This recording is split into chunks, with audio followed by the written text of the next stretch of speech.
All glories to assembled devotees, Hare Krishna. All glories to Sri Sri Guru and Gauranga. All glories to Srila Prabhupada. Bhagavad Gita உண்மையுருவில் அத்தியாயம் 10. இந்த அத்தியாயத்துடைய தலைப்பு வந்து பூர்ணத்தின் ஞானம். படிக்கிற ஸ்லோகம் 6வது ஸ்லோகம்.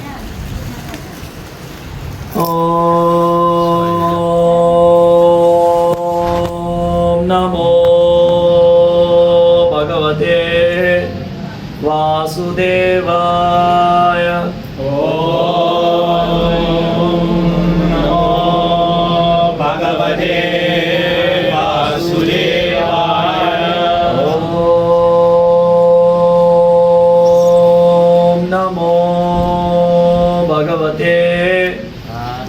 வாசுதேவாய.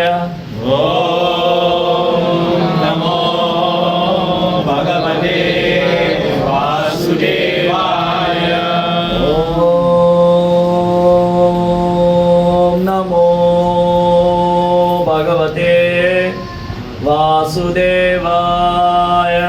ஓம் நமோ பகவதே நாராயணம் நமஸ்கிருத்யம் நரம் சைவ நரோத்தமம் தேவீம் சரஸ்வதீம் வியாசம் ததோ ஜெயமுதீரயே. நஷ்டபிராயேஷு அபத்ரேஷு நித்யம் பாகவத சேவயா பகவதீருத்தம ஸ்லோகே பக்திர்பவதி நைஷ்டிகி.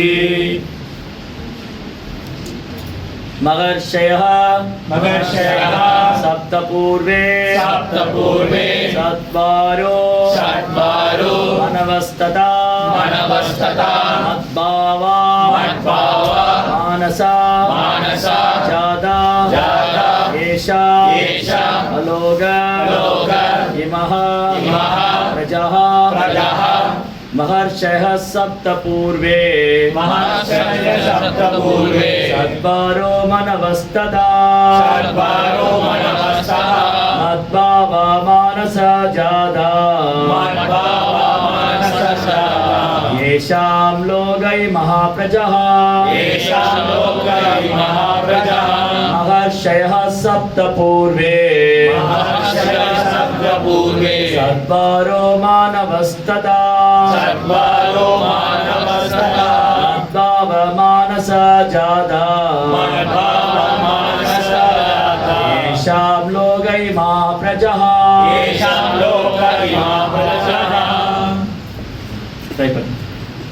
ட்ரை பண்றீங்களா? महर्ष सप्तपूर्वे चत्वरो मनवस्तता मद्भावा मानस जाता येषां लोक इमः प्रजः. महर्षय सप्ते पूर्वे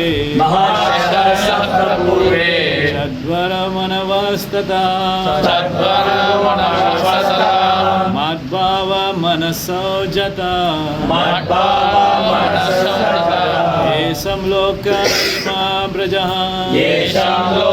इमः प्रजः. आता जी पढ़ेगा.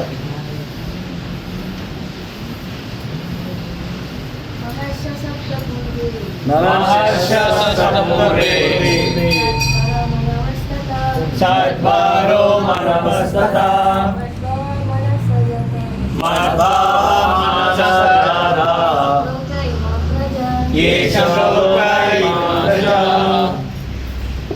மொழிபெயர்ப்பு மற்றும் பொருளுரை தெய்வ திரு அபய சரணாரவிந்த பக்திவேதாந்த சுவாமி ஸ்ரீல பிரபுபாத். ஜெய் ஸ்ரீல பிரபுபாத் ஜெய். 7 மகா ரிஷிகளும் 7 மகா ரிஷிகளும்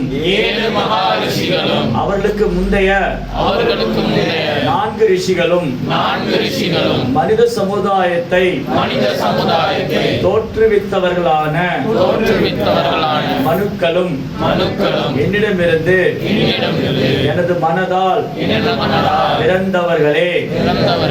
பல்வேறு லோகங்களில் வாழும் எல்லா உயிரினங்களும் அவரிடமிருந்து தோன்றியவையே. அகிலத்தில் உள்ள எல்லா மக்களின் பரம்பரை பற்றிய ஒரு சுருக்கமான வரலாற்றினை பகவான் இங்கு வழங்குகிறார். ஹிரண்ய கர்ப்பா என்று அறியப்படும் பிரம்மதேவர் பரமபுருஷரின் சக்தியிலிருந்து பிறந்த முதல் உயிர்வாழி ஆவார். சப்த ரிஷிகள் என்று அழைக்கப்படும் 7 மிகச்சிறந்த ரிஷிகளும் அவர்களுக்கு முன்பு சனகர், சனந்தனர், சனாதனர் மற்றும் சனத்குமாரர் ஆகிய 4 மகா ரிஷிகளும் மற்றும் 14 மனுக்களும் பிரம்மாவிடமிருந்து தோன்றினர். மிகச்சிறந்த இந்த 25 சாதுக்களும் அகிலத்தில் உள்ள எல்லா உயிரினங்களுக்கும் முன்னோர்களாக பிரஜாபதிகளாக அறியப்படுகின்றனர். எண்ணற்ற அகிலங்கள் உள்ளன. ஒவ்வொரு அகிலத்திலும் எண்ணற்ற கிரகங்கள் உள்ளன. ஒவ்வொரு கிரகமும் பலதரப்பட்ட பிரஜைகளால் நிரம்பியுள்ளது. அவர்கள் அனைவரும் இந்த 25 முன்னோர்களிடமிருந்து பிறந்தவர்களே. படைப்பு எவ்வாறு என்பதை கிருஷ்ணருடைய கருணையால் உணர்வதற்கு முன்பு பிரம்மதேவர் தேவர்களின் கணக்கில் 1000 வருடங்கள் தவம் புரிந்தார். பிறகு பிரம்மாவிடமிருந்து சனகர், சனந்தனர், சனாதனர் மற்றும் சனத்குமாரர் வந்தனர். பிறகு ருத்ரரும் அதன் பின்னர் 7 மகா முனிவர்களும் வந்தனர். மேலும் இவ்விதமாக எல்லா பிராமணர்களும் சத்திரியர்களும் முழுமுதற் கடவுளின் சக்தியிலிருந்து பிறந்தனர். பிரம்மதேவர் பிதாமகர், எல்லோருக்கும் தாத்தா என்று அறியப்படுகிறார். கிருஷ்ணரோ பிராபிதாமகா, தாத்தாவுக்கும் தந்தை என்று அறியப்படுகின்றார். இது பகவத்கீதையின் 11ஆம் அத்தியாயத்தில் 11ஆம் அத்தியாயம் 39ஆம் ஸ்லோகத்தில் கூறப்பட்டுள்ளது. ஹரி ஓம் தத்சத். ஓம் அஜ்ஞானதிமிராந்தஸ்ய ஞானாஞ்சனசலாகயா சத்சுரோன்மிலிதம் येन तस्मै श्रीगुरुवे नमः. श्रीचैतन्य मनोभीष्टं स्थापितं येन भूतले स्वयं रूप गदामह्यं ददाति स्वपदान्तिकं. वन्देहं श्रीगुरु श्रीयुतपदकमलं श्रीगुरु वैष्णवां च श्रीरूपां साग्रजातं सगगण रघुनाथामितान्तं सजीवं साद्वैतं सावधूतं परिजनसहितं कृष्णचैतन्यदेवं श्रीराधा कृष्णपादा सगगणललिता शीर्षकं च. नमो विष्णुपादाय कृष्णप्रेष्ठाय भूतले श्रीमते भक्तिवेदान्तस्वामीति नामिने. नमस्ते सारस्वती देवे गौरवाणी प्रचारिणे निर्विशेष शून्यवादी भाष्याद्यदेशधारिणे. जय श्री कृष्ण चैतन्य प्रभु नित्यानंद श्री अद्वैत गदाधर श्रीवासदि गौरभक्तवृंद. हरे कृष्णा कृष्णा कृष्णा हरे हरे, हरे राम राम राम हरे हरे. ஹரே கிருஷ்ணா. ஹரே கிருஷ்ணா. பக்தர் எல்லாருக்கும் இனிமையான மாலை வணக்கம். இன்றைய சத்சங்கத்தில் கலந்துட்டு இருக்கிற எல்லா பக்தர்களுக்கும் என்னுடைய பணிவான நமஸ்காரம். இன்னைக்கு சத்சங்கத்தில் கலந்துட்டு இருக்கிற எல்லாருடைய குடும்பத்தாருக்கும் ஆயுள் ஆரோக்கியத்துக்காக வேண்டியும் எல்லா பக்தருடைய ஆன்மீக முன்னேற்றத்துக்காக வேண்டியும் நம்ம பிரார்த்தனை செய்கிறோம்.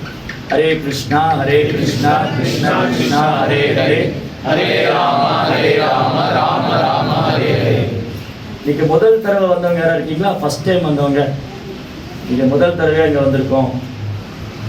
சரி, கடந்த சில தினங்களாக சில வாரங்களாக தான் இப்போ தான் புதுசாக வந்திருக்கேன் அப்படி யாராவது இருக்கீங்களா? கொஞ்ச காலமாக வந்துருக்கேன். கரெக்ட், 2 பேர். எவ்வளோ பேர் ஹரே கிருஷ்ணா மந்திரம் ஜபம் பண்ணிட்டு இருக்கீங்க? ஹரே கிருஷ்ணா ஜபம் பண்ணுறவங்க, ரெகுலராக சாண்ட் பண்ணுறவங்க, ஜபம் பண்ணுறவங்க. ஓகே, இன்னும் ஜபம் ஆரம்பிக்காதவங்க? நான் இன்னும் ஜபம் ஆரம்பிக்கல. S, okay. ஸோ இன்னைக்கு நம்ம பகவத்கீதையினுடைய 10வது அத்தியாயம் படித்தோம்.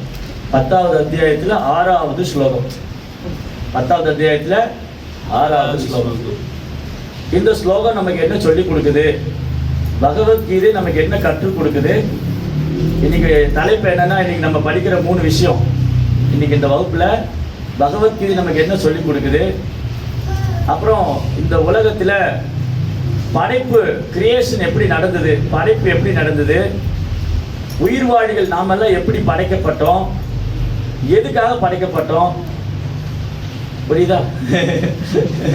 ஸோ பகவத்கீதையில இந்த அத்தியாயம் நமக்கு என்ன சொல்லி தருது, அப்புறம் இந்த படைப்பு கிரியேஷன் எப்படி நடந்தது, நம்மெல்லாம் எப்படி படைக்கப்பட்டோம், எதுக்காக படைக்கப்பட்டோம், ஏன் இந்த உலகத்தில் நம்ம என்ன செய்யணும், இந்த உலகத்தில் நம்ம வந்திருக்கோம் இல்லையா, நம்ம என்ன செய்யணும், நம்முடைய வேலை என்ன அப்படிங்கிறத இன்றைக்கி பார்க்க போகிறோம். ரைட். இப்போ வந்து உங்கள்கிட்ட எல்லாம் இந்த கேள்வி உங்களை எவ்வளோ பேருக்கு தோணி இருக்குன்னு தெரியல, யோசிச்சிருக்கீங்க. இந்த உலகம் எப்படி படைக்கப்பட்டது அப்படின்னு ஒரு கேள்வி. இந்த உலகம் எப்படி படைக்கப்பட்டது? யாருக்கா பதில் தெரியுமா? இந்த உலகம் எப்படி படைக்கப்பட்டது? கிரியேஷன். யாராவது யோசிச்சிருக்கீங்களா? அதுக்கு முன்னாடி கேள்விப்பட்டிருக்கீங்களா? சரி, இருக்கட்டும். நம்ம எப்படி படைக்கப்பட்டோம்னு தெரியுமா? அதுதான் இங்கே பகவத்கீதையில் பகவான் சொல்லித்தரு. இங்கே எவ்வளோ பேர் பகவத்கீதை புக்கு வீட்டில் வச்சுருக்கீங்க? இந்த புத்தகம் எவ்வளோ பேர் வீட்டில் இருக்குது? சரி, இல்லாதவங்க வாங்கிக்கங்க. இது ஒரு தடவை இன்வெஸ்ட்மெண்ட்டு தான். பகவத்கீதை நம்ம ஒரு தடவை இன்வெஸ்ட்மெண்ட் பண்ண போகிறோம், திரும்ப திரும்ப வாங்கிட்டே இருக்க போகிறதில்ல. இல்லாதவங்க இன்றைக்கே வாங்கிடுங்க. இருக்கிறவங்க என்ன பண்ணணும், பகவத்கீதையை வந்து பூஜை ரூமில் வச்சு பூவெல்லாம் போட்டு பூஜை பண்ணக்கூடாது. பண்ண தப்பு இல்லை, நல்ல விஷயந்தான். ஆனால் படிக்கணும். பகவத்கீதை நாம் படிக்க வேண்டும். ஏன் பகவத்கீதை படிக்க வேண்டும்? அப்போ அடுத்த கேள்வி, எதுக்காக பகவத்கீதை படிக்கணும்? இப்போது உங்கள் எல்லார் வீட்லேயும் ஒரு கார் இருக்கும் இல்லையா? கார் இல்லாமல் இங்கே யாராவது வந்திருக்குமா ப்ரோக்ராமுக்கு? எல்லார்ட்டையும் கார் இருக்குது. அந்த கார் வாங்கும்போதே ஒரு புக்கு கொடுக்குறாங்க. இந்த சர்வீஸ் புக்கு இருக்கும், மேனுவல் புக்கு. இந்த காரில் வந்து டயருக்கு எவ்வளோ காற்று வைக்கணும், எப்போ ஆயில் சேஞ்ச் பண்ணணும், எப்போ வந்து சர்வீஸ் கொடுக்கணும், அதில் கூலண்ட் ஏசி வந்து எப்போ கூலண்ட் ஃபில்லப் பண்ணணும், அப்புறம் இந்த மாதிரி நிறைய டீட்டெயில்ஸ்லாம் அதில் இருக்கும். நான் காரை வாங்கிட்டு எனக்கு புக்கு வேண்டாங்க, கார் மட்டும் கொடுங்க அப்படின்னு சொல்லிட்டு வருமா? மெயினாக அந்த சர்வீஸ் புக் வாங்கினா ஆரம்பத்தில் கொஞ்சம் ஃப்ரீ சர்வீஸ் எல்லாம் இருக்குது இல்லையா? அதனால் மெயினாக அந்த புக்கு கொடுங்க, எப்போ அடுத்த ஃப்ரீ சர்வீஸு, அதுக்கப்புறம் எப்போ அடுத்த ஃப்ரீ சர்வீஸு, இந்த மாதிரி ஒரு 3-4 ஃப்ரீ சர்வீஸ் கொடுப்பான். அந்த ஃப்ரீ சர்வீஸாக ஒன்றும் இல்லை, வாட்டர் வாஷ் பண்ணி கொடுத்துடும், அவ்வளோதான். ஆமாம், இந்தியாவில் அப்படி தான், இங்கே எப்படின்னு தெரியல. இந்தியாவில் ஃப்ரீ சர்வீஸ்னாலே சும்மா காரை வாஷ் பண்ணி கொடுத்துருவான். சார் எல்லாம் முடிஞ்சுது சார்டுவான். அப்புறம் ஏதாவது வேலை வரும்போது, சார் உங்கள் வண்டியில் வேலை வைக்கிது, உங்கள் ஃப்ரீ சர்வீஸ் முடிஞ்சுது, இது பார்ட்ஸ் மாற்றணும், இது செலவாகும், ஆயிலுக்கு இவ்வளோ ஆகும், லேபர் சார்ஜ் இவ்வளோ ஆகும், கூலண்ட்டுக்கு இவ்வளோ ஆகும், அப்புறம் வந்து ஃபியூல் ஃபில்டருக்கு இவ்வளோ செலவு பண்ணணும் எல்லாம் சொல்லுவான். நம்ம வீல் அலைன்மெண்ட் பண்ணியிருக்கு, இதுக்கு இவ்வளோ ஆகும். நீங்கள் என்ன என்ஜினியரா இல்லை பகவத்கீதை சொல்ல வந்தீங்களான்னு கேட்குறேன். And basically I'm automobile engineer, அதனால ஆட்டோமொபைல் பற்றி கொஞ்சம் பேசினேன். அந்த மாதிரி ஒரு கார் வாங்கினா அதில் இவ்வளோ விஷயம் இருக்குது இல்லையா? அப்போ ஒரு காருக்கே இவ்வளோ விஷயம் இருக்கும்போது மனுஷங்க ஒன்றுமே இல்லாமல் அப்படியே படைச்சு விட்டுருவாங்களே. மனிதர்கள் இந்த உலகம் படைக்கப்பட்ட உடனேயே, எப்போ இந்த உலகம் படைக்கப்பட்டதோ அப்போவே வேதங்களும் படைக்கப்பட்டது. எப்படி ஒரு கார் உற்பத்தி ஆகணும்னு ஒரு புக் இருக்குது. ஒரு கார், ஒரு எந்திரம், ஒரு மெஷினு, ஒரு 4 சக்கர வாகனம், 2 சக்கர வாகனம், car, 2 wheeler, refrigerator, washing machine, laptop, எந்த மொபைல் ஃபோன் எல்லாத்துக்கும் கூட ஒரு புக்கு தந்துடுவாங்க. அந்த அதை எப்படி நம்ம யூஸ் பண்ணணும், மலேசியா மொழியில் சொன்னால் எப்படி பாய்க்கணும் இல்லையா, அதை எப்படி பாய்க்கணும்னு அதில் இருக்கும், அதை எப்படி நம்ம பயன்படுத்தணும்னு அதில் போட்டிருக்கும் இல்லையா? அப்போது அந்த புஸ்தகத்தை நம்ம ஃபாலோ பண்ணணும். அப்போ தான் அந்த பொருள் வந்து நிலைச்சிருக்கும், நல்லபடியாக பயன்படும். அந்த மாதிரி இந்த உலகம் படைக்கப்பட்ட உடனே வேதங்களும் படைக்கப்பட்டது. அந்த வேதத்தில் சொல்லியிருக்கு நம்ம என்ன செய்யணும், என்ன செய்யக்கூடாது, ஒரு மனிதனுடைய கடமை என்ன, இதெல்லாம் வேதத்தில் சொல்லியிருக்கு. ஆனால் இங்கே எவ்வளோ பேர் வேதம் படிச்சிருக்கோம்? இங்கே யாராவது வேதம் படிச்சிருக்கு? முதல்ல வேதங்களை பார்த்துருக்கீங்களா? அவர் குருக்குள்ளே படிச்சிருக்காருன்னு நினைக்கிறேன். அதனால் அவர் ஒரு 1000-ல் ஒருவர், அவர் அபூர்வமான ஆத்மா இல்லையா? வேதங்களை நம்ம யாராவது பார்த்துருக்குறோமா? நம்ம வேதங்களை பார்த்ததும் இல்லை, வேதங்களை படித்ததும் இல்லை. சரி, வேதம் சொல்லிக் கொடுக்க யாராவது இருக்காங்களா? அதுவும் இல்லை. இன்னைக்கு பிராமணர் எல்லாம் சாஃப்ட்வேர் கம்பெனிலையும் ஐடி பார்க்லையும் ஒர்க் பண்ணுறாங்க. அவங்களுக்கு வேதம் படிக்க அவங்களுக்கு நேரம் இல்லை.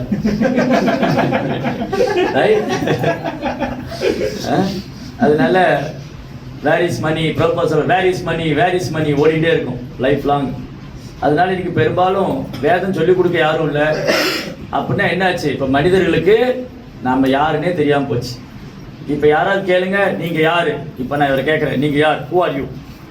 உங்கள் பேர் என்ன? பவித்ரன். பவித்ரன். பவித்ரன் என்ன தெரியுமா? உங்கள் பேருக்கு மீனிங் தெரியுமா? பவித்ரன் என்ன? Pavitra means pure. பவித்ரன்னா தூய்மையானவர்.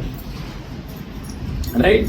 இப்போ பவித்ரன் யாருன்னு கேட்டால் சொல்லுவார், நான் மலேசியாவில் பின்னாங் ஐலாண்டில் இருக்கேன், என் அப்பா பேர் வந்து, உங்கள் அப்பா பேர் செல்வன். செல்வன், செல்வத்தோடைய பையன்.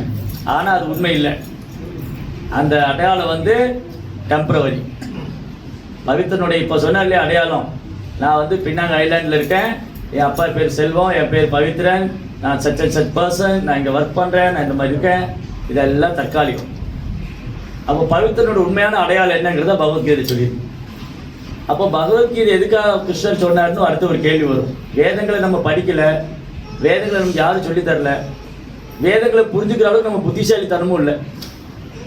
ஆனால் நம்ம என்ன சார் சொல்கிறீங்க, சண்டைக்கு வந்துடுவாங்க, என்ன நீங்கள் புத்திசாலித்தனம் இல்லைங்கிறீங்க, இன்றைக்கி விஞ்ஞானம் எவ்வளோ முன்னேற்றம் ஆகிருக்கு, இன்றைக்கி வந்து பாருங்கள் இந்த கடலுக்கு நடுவில் ஒரு பாலம் போட்டிருக்காங்க, நீங்கள் அங்கேருந்து வர முடியுமா, இல்லாட்டி நீங்கள் வந்து சபரஞ்சாயாலேருந்து வந்தீங்க, இந்த பெரிய பாலம் 12 கிலோமீட்டருக்கு பாலம் போட்டிருக்காங்க, எவ்வளோ டெக்னாலஜி டெவலப்மெண்ட் ஆகிருக்கு, இன்றைக்கி என்னென்ன கண்டுபிடிச்சிருக்காங்க, ஏஐ வச்சு எல்லா வேலையும் பண்ணுறாங்க, நீங்கள் என்னன்னா இப்போ உட்காந்துட்டு அறிவு இல்லைன்னு சொல்கிறீங்களே இல்லையா?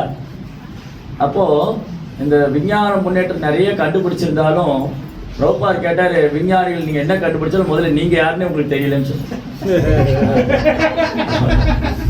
பிரபுபாதை வந்து நீங்கள் பகவத்கீதை படிக்கிறீங்களோ இல்லையோ, முதல்ல இங்கே இந்த ஒரு புத்தகம் இருக்குது, தண்ணி அறியும் விஞ்ஞானம்னு புத்தகம் இருக்குது, பிரபுபாத் எழுதியிருக்காரு. சயின்ஸ் ஆஃப் செல்ஃப் ரியலைசேஷன் பேர் அந்த புத்தகத்துக்கு. ஆங்கிலத்தில் படிக்கணும்னா science of self realisation book வாங்கிக்கோங்க, தமிழில் படிக்கணும்னா தன்னை அறியும் விஞ்ஞானம் புக்கு வாங்கிக்கோங்க. பகவத்கீதை படிக்கிறதுக்கு முன்னாடி அந்த புக்கு படிங்க, அது ஒரு இன்ட்ரோடக்ஷன் மாதிரி, அது ஒரு அறிமுக புக்கு. அந்த புத்தகத்தில் பிரபுபாதர் மிக அழகாக எழுதியிருப்பார். இது பகவத்கீதையாவது ஒரு 1000 பக்கம் இருக்கும், அதில் ஒரு 100 பக்கம் தான் இருக்கும், 10-100 பக்கம் தான் இருக்கும். ரொம்ப ஈஸியாக படிக்கலாம். நீங்கள் வந்து ஃப்ரீயாக இருக்கும்போது எப்போனாலும் படிக்கலாம், தினமும் 2 பக்கம் 3 பக்கம் படிக்கலாம். அதில் வந்து பிரபுபாதர் ரஷ்யா போனப்போ ஒரு ப்ரொஃபஸர்கிட்ட பேசுவார். ப்ரொஃபஸர் கொட்டோஸ்கின்னு ஒருத்தர் இருப்பார், அவர்கிட்ட பேசுவார். அவர் வந்து ஒரு கெமிக்கல் இன்ஜினியர். அவர்கிட்ட பிரபுபாத் பேசிட்டு இருக்கும்போது பிரபுபாத் கேட்பார், நீங்கள் யாருன்னு கேட்பார். அவர் சொல்ல, நான் ப்ரொஃபஸர் கொட்டோஸ்கின்னு பாரு, நீங்கள் யாருன்னு உங்களுக்கே தெரியல, உங்கள் ஸ்டூடெண்ட் எப்படி நீங்கள் பிரபுபாத் என்ன கேட்டார், நீங்கள் யாருன்னு உங்களுக்கு தெரியல, நீங்கள் இந்த உடம்பு நினச்சிட்டு இருக்கீங்க, அப்படி இருக்கும்போது உங்கள் மாணவருக்கு எப்படி நீங்கள் உண்மையான கல்வி கொடுப்பீங்கன்னு கேட்டேன். அதுதான் இப்போ நடக்குது. இன்னைக்கு வந்து சமுதாயத்தில் பௌதிக கல்விக்கு பஞ்சமே இல்லை. நிறைய இன்ஜினியர், டாக்டர்ஸ் எல்லாம் இருக்காங்க. ஆனால் என்ன ஆகிட்டாங்க, எல்லாம் மூவிங் ஏடிஎம் மிஷினாக இருக்காங்க. இந்த நடமாடும் ஏடிஎம் மிஷின் இருக்கு இல்லையா, அதில் கார்டு போட்டால் பணம் வரும், அந்த மாதிரி நம்ம வேலைக்கு போனால் பணம் கிடைக்கும். மொபைல் ஏடிஎம் மிஷின் சில இப்போ வண்டியில் போகும், அங்கே எங்கள் ஊரில் எல்லாம் வந்து அங்கங்கே வண்டியில் ஏடிஎம் மிஷின் எடுத்து வச்சுருப்பான். அந்த மாதிரி இப்போ என்ன ஆயிடுச்சுன்னா, இன்னைக்கு கல்விங்கிறது வந்து வியாபாரம், வேலை, சம்பளம் இப்படி ஆயிடுச்சு. ஆனால் வேத காலத்து கல்வி எப்படி இருந்ததுன்னா, முதல்ல நம்ம யாருங்கிற கேள்வி, நாம் யாரு, கடவுள் யாரு, அவருக்கு நமக்கு என்ன உறவு இருக்கு, இந்த உலகம் யார் படைச்சாங்க, எப்படி படைச்சாங்க, எதனால படைச்சாங்க, ஏன் படைச்சாங்க, இவ்வளவு கேள்வி கேட்கணும். இவ்வளோ கேள்வி கேட்டாதான் நம்ம மனுஷனா பிறந்ததுக்கு அர்த்தம்னு சொல்லிடுது. இல்லாட்டி அதே வேலை தான், ஒரு ஆடு மாடு கோழி என்ன வேலை பண்ணுதோ அதே தான் பண்ணுறோம், சாப்பிட்றோம், தூங்குறோம், இனப்பெருக்கம் பண்ணுறோம், தற்காத்து போகிறோம். இது ஒரு மிருகத்தோட வாழ்க்கையில் கூட இருக்குது. அப்போ என்ன மனுஷ வாழ்க்கை ஸ்பெஷல்? நான் என்ன கொஞ்சம் டீசெண்டாக பண்ணுறேன், அது தெருவில் பண்ணுது, அவ்வளோதான் வித்தியாசம். சில கண்ட்ரியில் அவங்க மனுஷங்களும் தெருவில் பண்ணுறாங்க இல்லையா? இந்தியாவில் வந்து பார்த்தா என்ன, இந்தியாவிலே இப்போ எல்லாம் தெருவிலையும் பண்ண ஆரம்பிச்சிட்டாங்க. ஒரு காலத்தில் இந்தியாவில் எப்படி இருக்குன்னா, மிருகங்கள் தான் தெருவில் இந்த வேலையெல்லாம் பண்ணணும், மனுஷங்க வீட்டுக்குள்ளே பண்ணாங்க. இப்போ மனுஷங்களும் வெளியில் பண்ணுறாங்க, மிருகங்கள்லாம் வீட்டுக்குள்ளே போய் பண்ணுறாங்க. அது அப்படி இந்தியாவில் வந்து அப்படியே ரிவர்ஸ் ஆயிடுச்சு. அப்போது மனித வாழ்க்கை எதுக்குன்னு சொன்னால் இந்த கேள்வி கேட்கணும். அர்ஜுனன் வந்து 8 கேள்வி கேட்குறாரு பகவத்கீதையில் கிருஷ்ணன்ட்ட. பகவத்கீதையில் அர்ஜுனன் 8 கேள்வி கேட்டார். 8ஆம் அத்தியாயம் முதல் ஸ்லோகம், கிம் தத் பிரம்மம் கிமத்யாத்மம் கிம் கர்ம புருஷோத்தமா அதிதெய்வம் கிம் போற்றம் அதி யஜ்ஞம் கிம் உச்சதே. கிருஷ்ணா, பிரம்மம் என்பது என்ன, பரமாத்மா என்பவர் யார், அவர் இந்த உடலில் எங்கே வசிக்கிறார், அத்தியாத்மியம் என்பது என்ன, தேவர்கள் யாரு, தேவர்களுக்கான யாகம் என்ன, மரணத்தின் தருவாயில் ஒருத்தர் என்ன செய்யணும், இந்த கேள்வியெல்லாம் கேட்குறேன். பாருங்க, இதுதான் மனுஷ வாழ்க்கை. இதை ஒரு நாயை கூப்பிட்டு பகவத்கீதை சொன்னா அதுக்கு புரியுமா? அது கடிக்க தான் வரும். ஆமா, சீரியஸா சொல்றேன். ஆனா நம்மளால கேட்க முடியும் இந்த கேள்வி எல்லாம் இல்லையா? நம்மளால கேள்வி கேட்க முடியும். அதனால பகவத்கீதையின் முதல் பாடமே வந்து நாம யாருங்கிறது தான். நான் இந்த உடல் அல்ல, ஆத்மா. அப்ப ஆத்மாவை பார்க்க முடியுமா, ஆத்மாவை காமிக்க முடியுமா? பவித்ரன் வந்து ஆத்மா கூட செல்ஃபி எடுத்துருக்கிறாரா? யாராவது ஆத்மா கூட செல்ஃபி எடுத்துருந்தா எனக்கு காமிங்க. பிரபு, நான் ஆத்மாவோட செல்ஃபி பிடிச்சிருக்கேன் பாருங்க. பண்ண முடியுமா? ஆத்மா இருக்கிறதா? இந்த கேள்வி முதல்ல யாருக்காவது தெரியுமா? ஆத்மா இருக்கா? நீங்க பார்த்துருக்கீங்களா? ஆத்மா என்றால் என்ன? யாருக்காவது தெரியுமா? சரி, ஆத்மான பேய்ன்னு சொல்றாங்க. சரி, இல்லாத ஒன்றை பத்தி ஏன் பேசணும்னு கேட்பாங்க. ஆத்மா என்றால் என்ன கேள்விப்பட்டீங்களா? இதுக்கு முன்னாடி ட்ரை பண்ணுங்க. யாராவது உங்க இது ஒன்றும் ஸ்கூல் மாதிரிலாம் இல்லை. நீங்க உங்களுக்கு உங்களோட தாட்ஸை நீங்க ஷேர் பண்ணலாம். உங்களுக்கு என்ன தோணுதோ சொல்லலாம் ஆத்மா பற்றி. இதுக்கு முன்னாடி கேள்விப்பட்டீங்களா ஆத்மா பற்றி? யாரும் கேள்விப்பட்டீங்களா? ஆத்மா பற்றி கேள்விப்பட்டீங்களா? யாரும் கேள்விப்பட்டதில்லை. ஆத்மாங்கிறது நம்ம என்ன சொல்லுவோம்? உயிர்னு சொல்லுவோம். ஸோ நம்ம வழக்க பாஷையில், வட்டார மொழியில் வழக்க பாஷையில் நம்ம ஆத்மான்னு சொல்ல மாட்டோம், உயிர்னு சொல்லுவோம். ஐயோ என் உயிரை வாங்காத சொல்கிறோமா இல்லையா? ஏன்டா என் உயிரை வாங்குற? அப்புறம் ஒருத்தர் இறந்து போயிட்டா என்ன சொல்லுவாங்க? உயிர் போயிடுச்சு இல்லையா? ஒருத்தர் இறந்து போயிட்டா உயிர் போயிடுச்சு. எங்கே போயிட்டாரு? அங்கேயே தானே படுத்திருக்காரு இல்லையா? எங்கே போயிட்டாரு? அங்கேயே தான் படுத்திருக்காரு. ஆனால் உயிர் போயிடுச்சுன்னு சொல்றோம். எங்கே போச்சு? அப்போ உயிர் எங்கிருந்து வந்தது தெரியாது, எங்கே போச்சு தெரியாது. என்ன பண்ணுச்சு? அகங்காரம் மட்டும் இருந்தது. நான் என்ற அகங்காரம் மட்டும் இருந்தது. ஆமா, ஆனா கொஞ்ச காலம்தான். ஆனா வாழ்ந்தது கொஞ்ச காலம்தான். இறந்ததுக்கு அப்புறம் என்ன ஆகணும், என்ன ஆக போறோம்னு தெரியாது.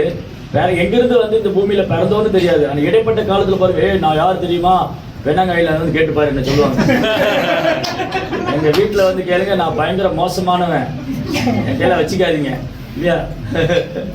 இல்லையா? சொல்லுவோமா இல்லையா? அதுதான். அப்போ நான் என்பது பொய் அகங்காரம். அப்போ உண்மை நாம யாருன்னு தெரிஞ்சுக்கணும். அப்போ இந்த ஆத்மா பத்தி நம்ம தெரிஞ்சுக்கணும். முதல்ல ஆத்மானா என்ன? அப்போ உயிர்னு சொல்றோம். இப்போ வந்து ஒரு உதாரணத்துக்கு வச்சுக்குவோம். இவருக்கு எப்படி ஒரு தாத்தா இருக்க மாட்டார். உங்க பேர் பிரபு? கிருஷ்ணதாஸ் கவிராஜ். கிருஷ்ணதாஸ் கவிராஜ் பிரபு. கிருஷ்ணதாஸ் கவிராஜ் பிரபு ஏன் நான் எடுத்துக்கிட்டேன்னா, அவருக்கு ஏஜ் ஆயிடுச்சு. அவங்க தாத்தா எப்படி இருக்க மாட்டாரு. அவங்க தாத்தா வந்து ஹாஸ்பிட்டலில் சேர்த்துருந்தாங்க. கிருஷ்ணதாஸ் பிரபுவோடைய தாத்தாவை மருத்துவமனையில் சேர்த்துருந்தாங்க.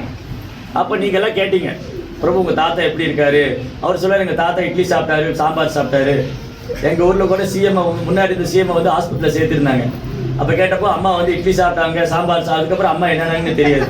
ஆனால் கேட்பாரு. அதே சொன்னாங்க, மருத்துவமனையில் பாருங்க நாட்டுடைய நிலைமை எப்படி ஆச்சுன்னா, தமிழ்நாட்டுடைய முதலமைச்சர் ஹாஸ்பிட்டலில் எப்படி இறந்து போனாங்கன்னு இதுவரைக்கும் கண்டுபிடிக்கல, இது வரைக்கும் தெரியல. அப்படியே அவ போச்சு, அவ்வளோதான். போச்சு போயிருந்து இஸ்கான். அவங்க எங்கே போனாங்க இது வரைக்கும் யாருக்கும் தெரியாது. ஆனால் அவங்க செத்து போயிட்டாங்கன்னு மட்டும் தெரியும். ஆனால் அவங்க உயிரோடு இருந்தப்போ சொன்னாங்க, அம்மா வந்து இட்லி சாப்பிட்டாங்க, சாம்பார் சாப்பிட்டாங்கன்னு சொன்னாங்க. ரைட். இப்போ வந்து கிருஷ்ணதாஸ் பிரபுவோடைய தாத்தா வந்து ஹாஸ்பிட்டலில் இருந்தார். இப்போ நீங்களாம் கேட்குறீங்க, தாத்தா எப்படி இருக்காரு? தாத்தா நல்லா இருக்காரு, அவர் இட்லி சாப்பிட்டாரு, சாம்பார் சாப்பிட்டாரு. சரி, இப்போ தாத்தா வந்து டிஸ்சார்ஜ் ஆகி வந்துட்டார், ஹாஸ்பிட்டல்லேருந்து குணமாகி வந்துட்டார். அப்போ நீங்கள் என்ன கேட்பீங்க அவர்கிட்ட? உங்கள் தாத்தா வீட்டுக்கு வந்துட்டாரா? தாத்தா வீட்டுக்கு வந்துட்டாரு, இப்போ வீட்டில் உட்காந்துருக்காரு, அவர் குணமாயிட்டாரு, தாத்தா வீட்டுக்கு வந்துட்டார். ரைட். இப்போ கிருஷ்ணதாஸ் பிரபுடைய தாத்தா வந்து ஹாஸ்பிட்டலில் செத்து போயிட்டார். எப்படி அவர் தாத்தா இருக்க மாட்டாங்க தைரியத்தில் தான் பேசிட்டு இருக்கேன். வேற யாராச்சும் சொன்னா கோவம் வந்துடும். கிருஷ்ணதாஸ் பிரபுடைய தாத்தா வந்து செத்து போயிட்டார். எப்போ? ஹாஸ்பிட்டலில் செத்து போனார். அவங்க தாத்தா என்ன ஆனாரு? ஹாஸ்பிட்டலில் செத்து போயிட்டார். இப்போ செய்தி வந்து கிருஷ்ணதாஸ் பிரபு ஃபோன் வந்து, உங்க தாத்தா வந்து போயிட்டாரு. எங்க போயிருக்காரு? ஹாஸ்பிட்டல் தான் படுத்திருக்காரு. கரெக்டா? இப்போ யார் போயிட்டா? ஹாஸ்பிட்டலுக்கு ஃபோன் வந்தது, உங்க தாத்தா போயிட்டாரு. எங்க போனாரு? அங்கே தானே படுத்திருக்காரு. அப்ப யார் போயிட்டா? அந்த இறக்கும் போது ஆத்மா ஞாபகம் வருது, ஆத்மா போயிடுச்சுன்னு. அது வரைக்கும் ஆத்மா மறந்து போயாச்சு. அப்போ உயிரோடு இருக்கும்போது அவர் சொன்னார், என் தாத்தா வீட்டுக்கு வந்துட்டாருன்னு. இப்போ தாத்தா போயிட்டாருன்னு செய்தி வந்தது, பாடி எடுத்துட்டு வாங்கன்னு சொல்றாரு. அதே தாத்தா தான். அதை என்ன சொன்னாங்க? பாடி எடுத்துட்டு வாங்க. அப்போ உயிரோடு இருக்கும்போது தாத்தா, உயிர் போனதுக்கு அப்புறம் பாடி. வித்தியாசம் இருக்கா? அப்போ அந்த பாடி எடுத்துட்டு வந்துட்டாங்க, ஆக வேண்டிய வேலையை பாருங்க. இதுக்கடையில அந்த பாடியை சுத்தி எல்லாம் உட்காந்து இருப்பாங்க. ஐயோ போயிட்டியே, சொல்லாம போயிட்டியே, சொல்லி இருந்தா நானும் வந்திருப்பேனே, இப்படி எல்லாத்தையும் விட்டுட்டு போயிட்டியே அப்படின்னு அழுதுட்டு இருப்பாங்க. நீங்க சென்னையில வந்தீங்கன்னு வச்சுங்களேன். சென்னையில இப்ப என்னன்னா, எவ்வளவு பேர் இங்க சென்னைக்கு வந்திருக்கீங்க? சென்னையில வந்து இப்ப என்னன்னா, இந்த மாதிரி இறந்து போன வீட்டுல அழுறதுக்கு யாரும் இல்லைன்னா, நீங்க ஒரு 2000 ரூபாய் பணம் கொடுத்தீங்கன்னா, 2000 இங்க வந்து 200 வெள்ளி, இல்ல 100 வெள்ளி. நீங்க 100 வெள்ளி பணம் கொடுத்தீங்கன்னு சொன்னா உங்க வீட்டுல வந்து அவங்களே உங்களுக்காக அழுவாங்க. அப்போ சென்னையில் என்ன பண்ணுவாங்க, நேத்து வர நல்லா இருந்தியே, என்கிட்ட சொல்லிக்காத நீ போயிட்ட, நீ இருந்தா நானும் வந்திருப்பேன், என்ன கூப்பிட்டா நானும் வந்திருப்பேன். ஆனா அவர் போயிட்டாரு. எங்க போனாரு? அங்கதான் படுத்திருக்காரு. அப்ப யாரு போயிட்டா? ஆத்மா போயிடுச்சு. இவ்வளவு நாள் அப்ப யாரு பார்த்துட்டு இருந்தா? இவ்வளவு நாள் பார்த்தது யாரு? பேசுனது யாரு? பழகுனது யாரு? ஆனா நம்ம என்ன நினைச்சிட்டு இருக்கோம்? அதை மறந்து போயிட்டோம். நான் இந்த உடம்பு நினைச்சிட்டு இருக்கேன். நான் தான் இந்த உடம்பு. உங்களுக்கு ஒரு ராஜாவுடைய கதை சொல்றேன். ஒரு ராஜா ஒரு ராஜ்யத்தை ஆண்டு வந்தார். அந்த ராஜாவுக்கு 4 மனைவி இருந்தாங்க. ராஜாவுக்கு எவ்வளவு மனைவி இருந்தாங்க? 4 மனைவி. இந்த 4வது மனைவி ராஜுக்கு ரொம்ப பிடிக்கும். 4வது மனைவி இருக்காங்க இல்லையா, அந்த 4வது மனைவிய ராஜாவுக்கு ரொம்ப பிடிக்கும். எங்க போனாலும் கூட கூட்டிட்டு போவாங்க. விதவிதமா ட்ரெஸ் வாங்கி தருவாரு. அப்புறம் மேக்கப் சாதனங்கள்லாம் வாங்கி தருவாரு. லிப்ஸ்டிக்கு, கண் மை, அப்புறம் விதவிதமான ட்ரெஸ்ஸு, நகை எல்லாம் வாங்கி தருவார். அந்த ராணி அப்படி தாங்கிக்கிட்டார். எங்க போனாலும் கூட கூட்டிட்டு போவார். அந்த ராணி இல்லாம ஒரு வெளியிலே போக மாட்டார். அவ்வளோ அட்டாச்மெண்ட் அந்த ராணி மேல, அவ்வளோ பிரியம். அவர் எங்க போனாலும் அந்த ராணியை கூட கூட்டிட்டு போவார். அப்புறம் 3வது மனைவி இருந்தாங்க. இந்த 3வது மனைவிக்கு ராஜா மேல பிரியம் இருக்கு. அவர் என்ன பண்ணுவாருன்னா, இந்த 3வது மனைவிய தன்னுடைய ட்ரெஷரியோட இன்சார்ஜா வச்சிருந்தார். எங்கெல்லாம் போய் செல்வம் எடுத்துட்டு வராரோ, ஜெயிச்சுட்டு வராரோ, அதெல்லாம் 3வது மனைவிட்டு கொடுத்தா அந்த கஜானாவோட கீ அவங்க கிட்ட இருக்கு. 3வது மனைவிட்ட ராஜாவுடைய கஜானாவோட கீ இருக்கு. அந்த எல்லா கோல்டு, சில்வரு, எமரால்டு, டைமண்ட் எல்லாம் அந்த ராணி கிட்ட தான் இருக்கு. எல்லாம் ராணி வச்சிருக்கா. 3வது ராணி, 3வது மனைவி. 2வது மனைவி இருந்தா, இந்த 2வது மனைவி எப்படின்னா ராஜாவை ரொம்ப என்கரேஜ் பண்ணுவா. ஓகே ஓகே, இந்த இதுல நீங்க தோத்துட்டா பரவாயில்ல, அடுத்த யுத்தத்தில் நீங்க ஜெயிச்சிடலாம், கவலைப்படாதீங்க. ராஜாவுக்கு எப்பெல்லாம் மனசு டல் ஆயிடுதோ, ராஜா எப்பெல்லாம் அப்படி சோர்ந்து போய் உட்காந்துறாரோ, இந்த 2வது மனைவி அவங்களை பூஸ்ட் பண்ணி விடுவாங்க. அப்படியே எந்தூசியாசம் பண்ணுவாங்க. டோன்ட் வரி, என்ன நீங்க என்ன இப்படி இருக்கீங்க, உங்களால முடியாத என்ன, பார்த்துக்கலாம் விடுங்க, இதுக்கெல்லாம் போய் உட்கார்ந்துக்கிறதா, கவலைப்படாதீங்க, அடுத்ததுல பார்த்துக்கலாம் அப்படின்னு இந்த ராஜா உற்சாகப்படுத்தி விடுவாங்க. 2வது மனைவி. 4வது மனைவி என்ன பண்ணாங்க, எங்க போன ராஜா கூடயே போவாங்க. நல்ல ட்ரெஸ் எல்லாம் போட்டு ரொம்ப அழகு பண்ணிட்டு அந்த பொண்ணு கூடயே போவாங்க. 3வது மனைவி என்ன பண்ணுவாங்க, ட்ரெஷரி எல்லாம் சொத்தெல்லாம் அந்த பொண்ணுகிட்ட கொடுத்து வச்சாங்க. கஜானா சாவி அவர் கையில தான் இருந்து. 2வது மனைவிட்டு எப்பெல்லாம் ப்ராப்ளம் வருதோ அந்த ராஜா அந்த 2வது மனைவி ரொம்ப என்கரேஜ் பண்ணி அவரை நல்ல உற்சாகமா இருக்க வச்சுக்குவாங்க. முதல் மனைவி இருக்காங்க இல்லையா, அவரை ராஜாவுக்கு பிடிக்காது. ஏதோ கல்யாணம் பண்ணுமே கூட வச்சிருக்காரு, அவ்வளோ. அந்த பொண்ணு நல்லா சாப்பிட்டுதா, சந்தோஷமா இருக்காளா, ஒன்றும் கண்டுக்கல. நல்ல ட்ரெஸ் பண்ணியிருக்காளா, கண்டுக்கவே இல்லை. ஆனால் அந்த மனைவி என்ன பண்ணா, ராஜா கூட தான் வாழ்ந்துட்டு இருக்காங்க. இப்படி இந்த ராஜா 4 மனைவி கூட குடும்பம் நடத்திட்டு இருக்காரு. உங்களுக்கு எல்லாருக்கும் தெரியும், கலியுகத்தில் ஒரு பொண்ணு கூட குடும்பம் நடத்துறது ரொம்ப கஷ்டம். அப்புறம் எப்படி அந்த ராஜா 4 மனைவி கூட குடும்பம் நடத்துறா என்கிட்ட கேட்கக்கூடாது, அதை மட்டும் கேட்டுக்கோங்க, சரியா? அந்த ராஜா 4 மனைவியோட குடும்பம் நடத்திட்டு இருந்தாங்க. திடீர்னு ஒரு நாள் ராஜாவுக்கு ஒரு வியாதி வந்தது. உடனே வைத்தியர் டாக்டர் வந்தாரு. ராஜாவோட கை பிடிச்சி பார்க்குறாரு. எல்லாம் பார்த்துட்டு சொன்னாரு, இப்படி யோசிச்சாரு. ராஜாவுக்கு பயம் வந்துருச்சு. என்னன்னா இப்போ நீங்கள் இப்போ மாடர்ன் சயின்ஸ் நல்லா டெவலப் ஆகிருக்கு இல்லையா, 24/7 மல்டி ஸ்பெஷல் ஹாஸ்பிட்டல். எப்போ போனாலும் ட்ரீட்மெண்ட் பண்ணுவாங்க. ஆனால் என்ன பண்ணுவார், முதல்ல டாக்டர் உங்களுக்கு என்ன பண்ணுது நம்மகிட்ட கேட்பார் இல்லையா. ஆனால் வேத காலத்தில் இந்த மருத்துவர் அப்படி இல்லை. உங்கள் கை பிடிச்சிட்டு அவங்க சொல்லுவாங்க உங்களுக்கு என்ன பண்ணுது.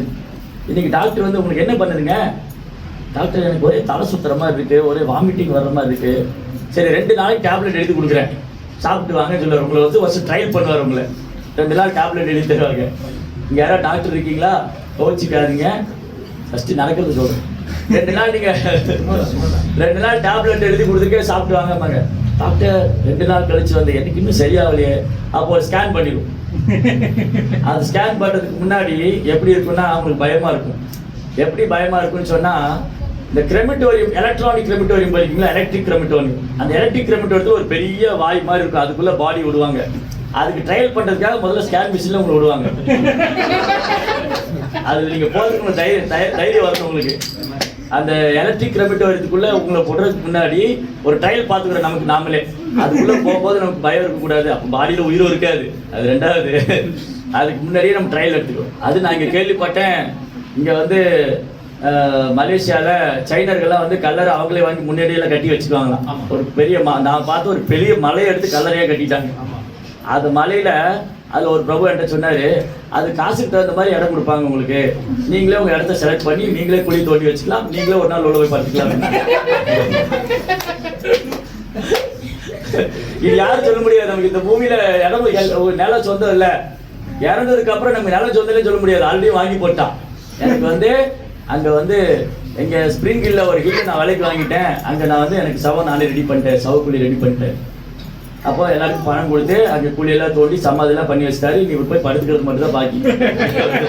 இருக்கிற பிரச்சனைக்கு இப்பயே போய் படுத்துக்கலாம் கூட இருக்கும். அந்த மாதிரி இப்ப இருக்கிற ப்ராப்ளத்துக்கு பேசாம இப்பயே போய் படுத்துக்கலாமான்னு தான் தோணும். என்ன பண்றது, போக முடியாது, அப்படியெல்லாம் வேற வழி இல்லை. சரி, ராஜாவோட கதைக்கு வருவோம். இப்ப எதுக்கு அதை சொல்லிட்டு இருந்தேன்? 4 மனைவி இருந்தால இந்த முதல் மனைவியை வந்து அவருக்கு பிடிக்காது. இப்ப ராஜாவுக்கு நோய் வந்துருச்சு.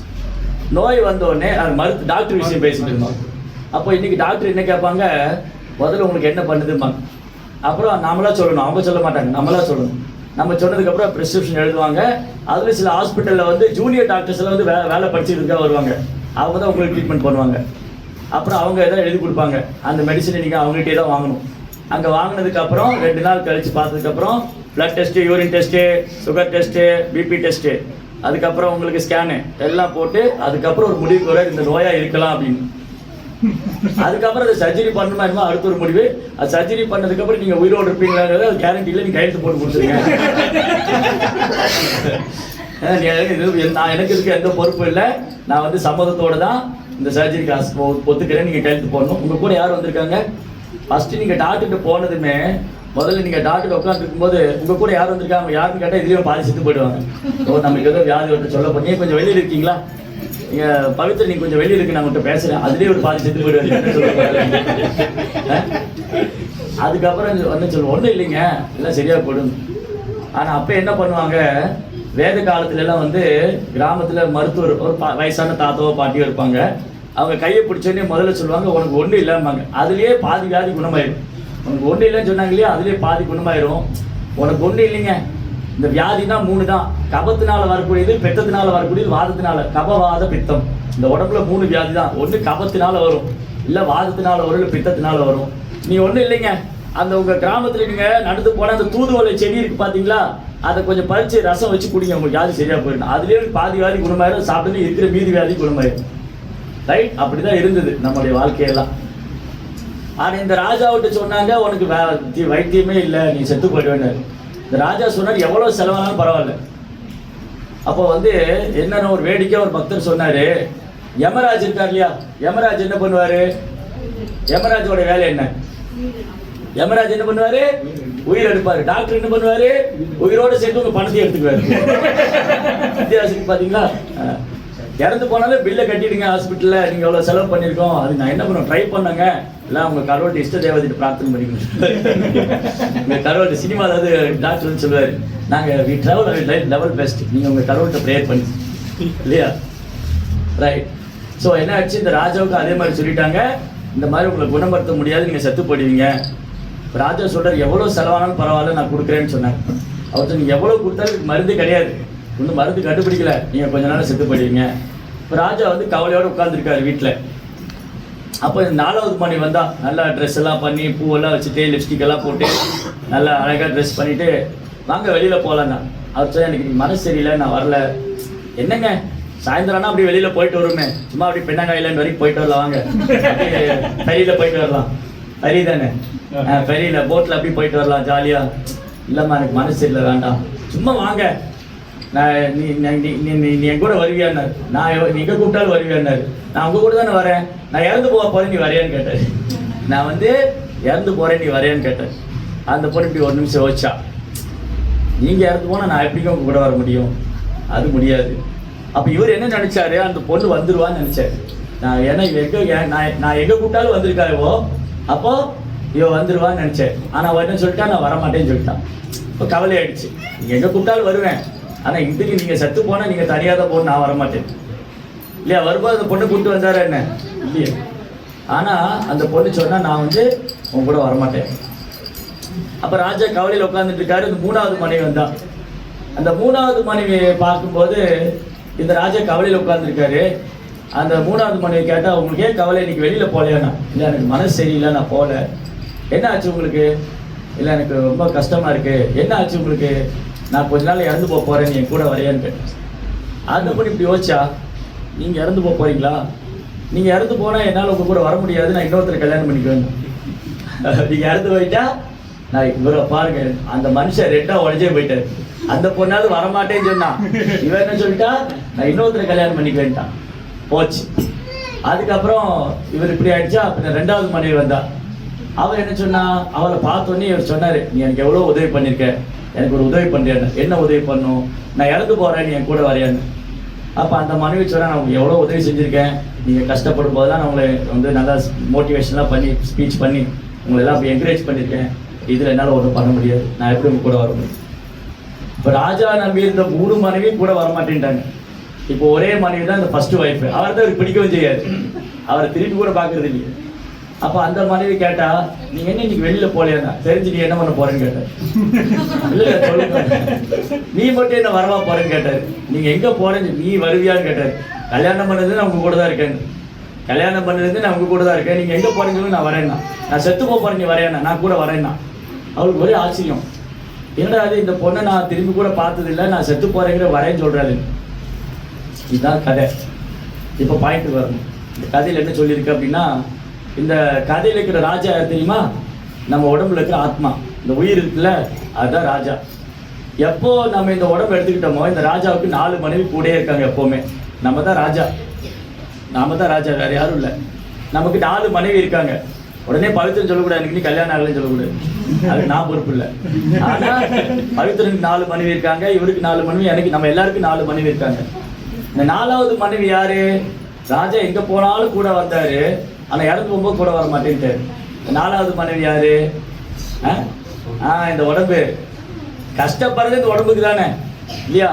நல்லா சாப்பிடணும், நல்லா தூங்கணும், நல்லா என்ஜாய் பண்ணணும், விதவிதமா ட்ரெஸ் போட்டுக்கணும், விதவிதமா கமல் வாங்கிக்கணும், லேட்டஸ்டா த்ரிஷா என்ன கமல் போட்டாங்களோ அதே மாதிரி போட்டுக்கணும், அஜித் எந்த மாதிரி இந்த கேப் போட்டுக்கிற அதே மாதிரி போட்டுக்கணும், அதே மாதிரி கூலிங் கிளாஸ் போட்டுக்கணும். எல்லாம் இந்த உடம்புக்காக தான். ஆனா இறந்து போகும்போது உடம்பு கூட வருமா? பிரதர் நானும் கூட வரேன். இந்த உடம்பை விட்டுட்டு தான் போகணும். யாராவது இந்த உடம்பு எடுத்துட்டு போயிருக்காங்களா? எல்லாரும் உடம்பை விட்டுட்டு தான் போகணும், ரைட்? அதனால நம்மளுடைய 4வது மனைவி யாருன்னா நம்ம உடம்பு தான். ஆத்மா கூடயே எல்லா இடத்துக்கும் வருது.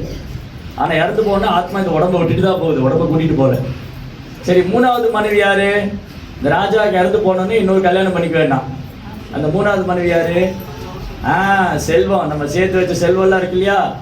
அந்த அம்மா சொல்லுவா, அந்த அம்மா இறந்து போகும்போது, இது என் வைர கம்மல், என் கல்யாணத்துக்கு போய் அம்மா போட்டா மருமக வந்து கட்டிட்டு போயிடுவா, அவ்வளோதான், எடுத்துட்டு போக முடியாது.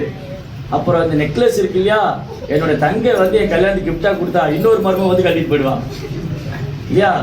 வைர நெக்லஸு, அப்புறம் வைர தோடு எல்லாம் ஒரு மருமக கட்டிட்டு போயிடுவான். அப்போ என் சொத்து என்னாச்சு? இன்னொருத்தர் கைக்கு போயிடுச்சு.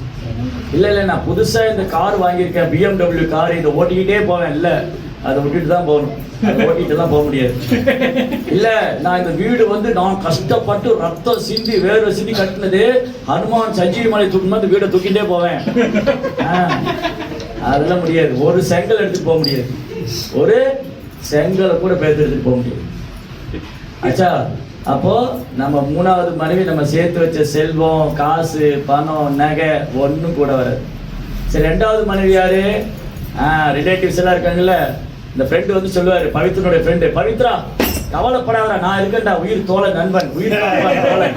சரி, பவித்ரா சொல்லாது, நான் இறந்து போற கூட வரையாம்பா. டேய், என்னடா இப்படி சொல்லிட்டு, உனக்காக உயிரை கூட தரேன்டா.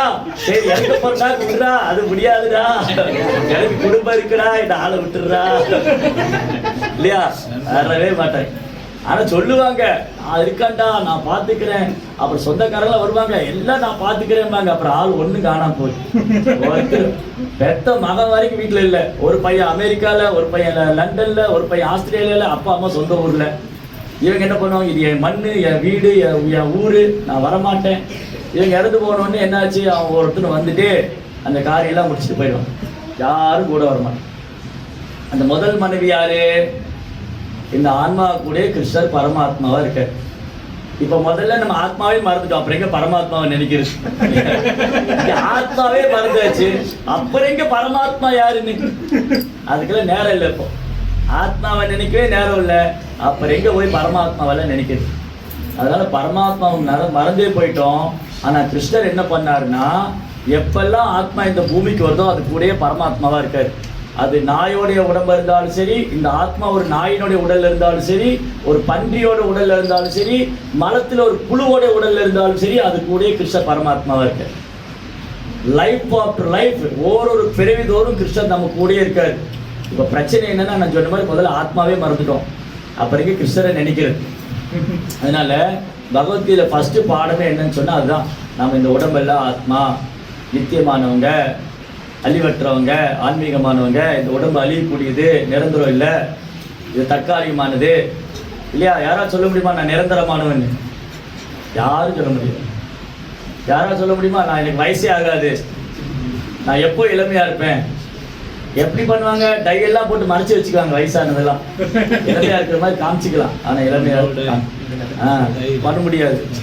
எவ்வளவு டை அடிக்கிறது இல்லையா? பத்தாது.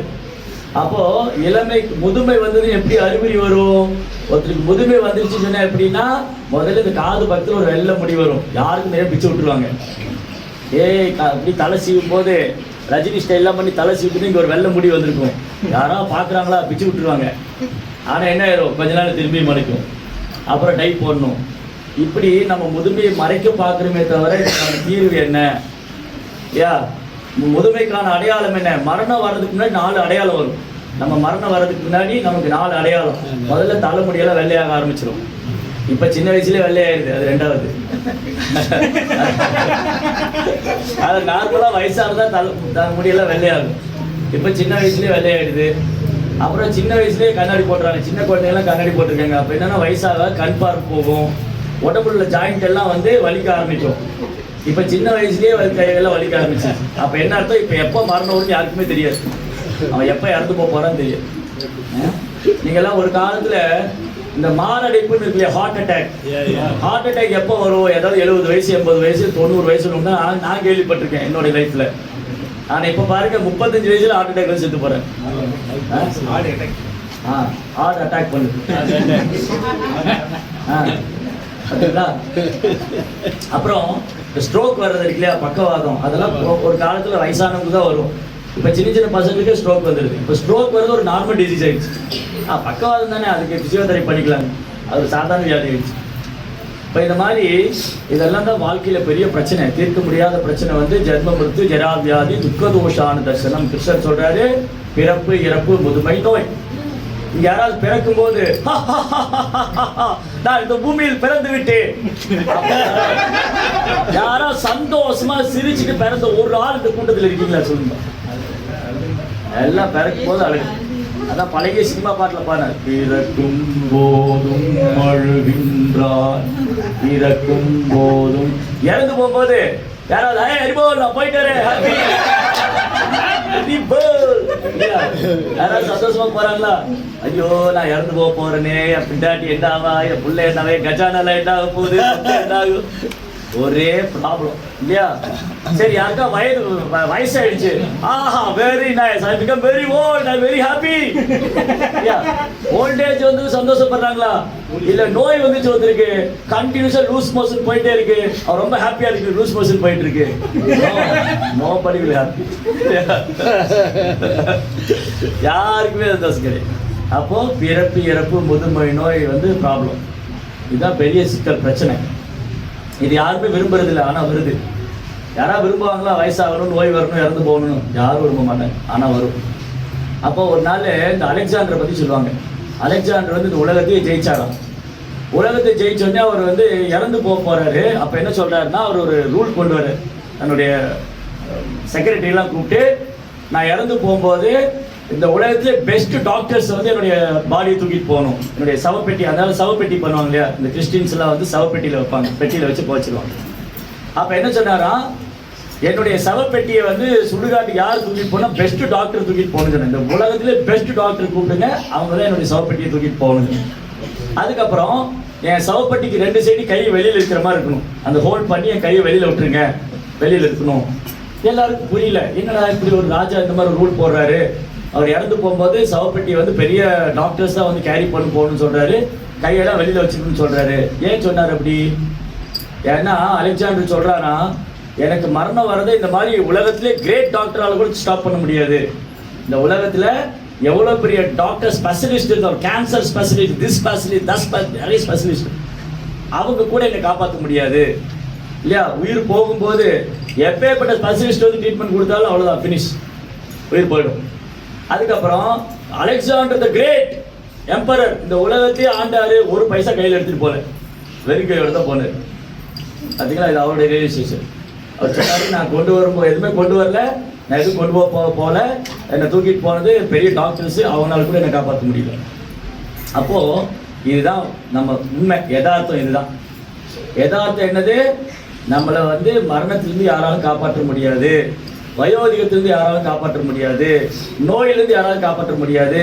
என்னதான் டெக்னாலஜி டெவலப்மெண்ட் ஆனாலும் உங்களுக்கு நோய் வந்தால் புதுசாக மருந்து கண்டுபிடிக்கலாம். அது கொரோனாக்கு மருந்து கண்டுபிடிக்கல பாதி பேர் செத்து போயிட்டான். வேக்சினேஷன் கண்டுபிடிக்கிறதுக்குள்ள பாதி பேர் செத்து போயிட்டான், வேக்சினேஷன் போட்டும் பாதி பேர் செத்து போனான். அது சைட் எஃபெக்ட் ஆகி அதில் பாதி பேர் செத்து போனான். அது அதுக்கப்புறம் இல்லையா? அது சொன்னாங்க, வேக்சினேஷன் போட்டால் சைடு எஃபெக்ட் வரதான் செய்யுங்க, செத்தே போயிட்டாங்க, என்ன பண்ணுறது? இல்லை, ஒன்றும் பண்ண முடியாது. ஸோ அதனால் எதுவுமே இங்கே உத்தரவாதம் கிடையாது, எதுவுமே கேரண்டி இல்லை. நமக்கு எப்போ மரணம் வரும் யாருக்குமே தெரியாது. இங்கே யாருக்காவது தெரியுமா, நான் வந்து இன்னும் ஒரு 5 வருஷத்தில் செத்து போவேன், இல்லை 50 வருஷம் இருப்பேன், இன்னும் 60 வருஷம் இருப்பேன்? No guarantee. ஒரே ஒரு ஆளுக்கு தான் தெரிஞ்சது எப்போ இறந்து போகிறாருன்னு. பரிசித்னு ஒரு மன்னர் இருந்தார், அர்ஜுனுடைய பேர குழந்தை. அவருக்கு தான் தெரிஞ்சது இன்னிலேருந்து 7வது நாள் இருக்க போகிறேன். அப்புறம் கட்வாங்க மகாராஜான்னு ஒருத்தர் தெரிஞ்சது, அவர் இன்னும் ஒரு முகூர்த்தம் தான் இருக்க போகிறார். ஒரு முகூர்த்தம்னா ஒரு 40 நிமிஷம் அவள் தான் இருக்க போகிறேன்னு தெரியுது. அப்புறம் பீஷ்மருக்கு ஒரு வரம் இருந்தது, அவர் நினைக்கும் போது இந்த மாதிரி ரொம்ப ரேர் சோல், ரொம்ப அபூர்வமான ஆன்மாக்களுக்கு தான் அந்த மாதிரி வரம் இருந்தது. பீஷ்மர் தேவருக்கு வந்து அவர் நினைக்கும் போது உடலை விடலான்னு இருந்தது. கட்வாங்க மகாராஜாவுக்கு தெரிஞ்சு போயிட்டு நான் ஒரு 20-40 நிமிஷம் தான் இருக்க போகிறேன். பரிசுக்கு தெரிஞ்சது நான் இன்னும் 7 நாள் தான் இருக்க போகிறேன். இப்போ நம்மள யாருக்கா இந்த மாதிரி தெரிஞ்சா என்ன பண்ணுவோம்? நான் வந்து இன்னும் 1 வாரம் தான் இருக்க போகிறேன். இப்போ வந்து பவித்ரன் சொல்கிறாங்க, பவித்ரன் நீங்கள் 1 வாரம் தான் இருக்க போகிறீங்க. அப்போ என்ன பண்ணுவார் அவரு? இது வரைக்கும் லைஃப்பில் நான் என்ன என்ஜாய் பண்ணல, அதெல்லாம் என்ஜாய் பண்ணிடணும். அப்புறம் யாராவது என்கிட்ட லோன் வாங்கியிருக்காங்களோ அதை திரும்ப கலெக்ட் பண்ணணும் இல்லையா?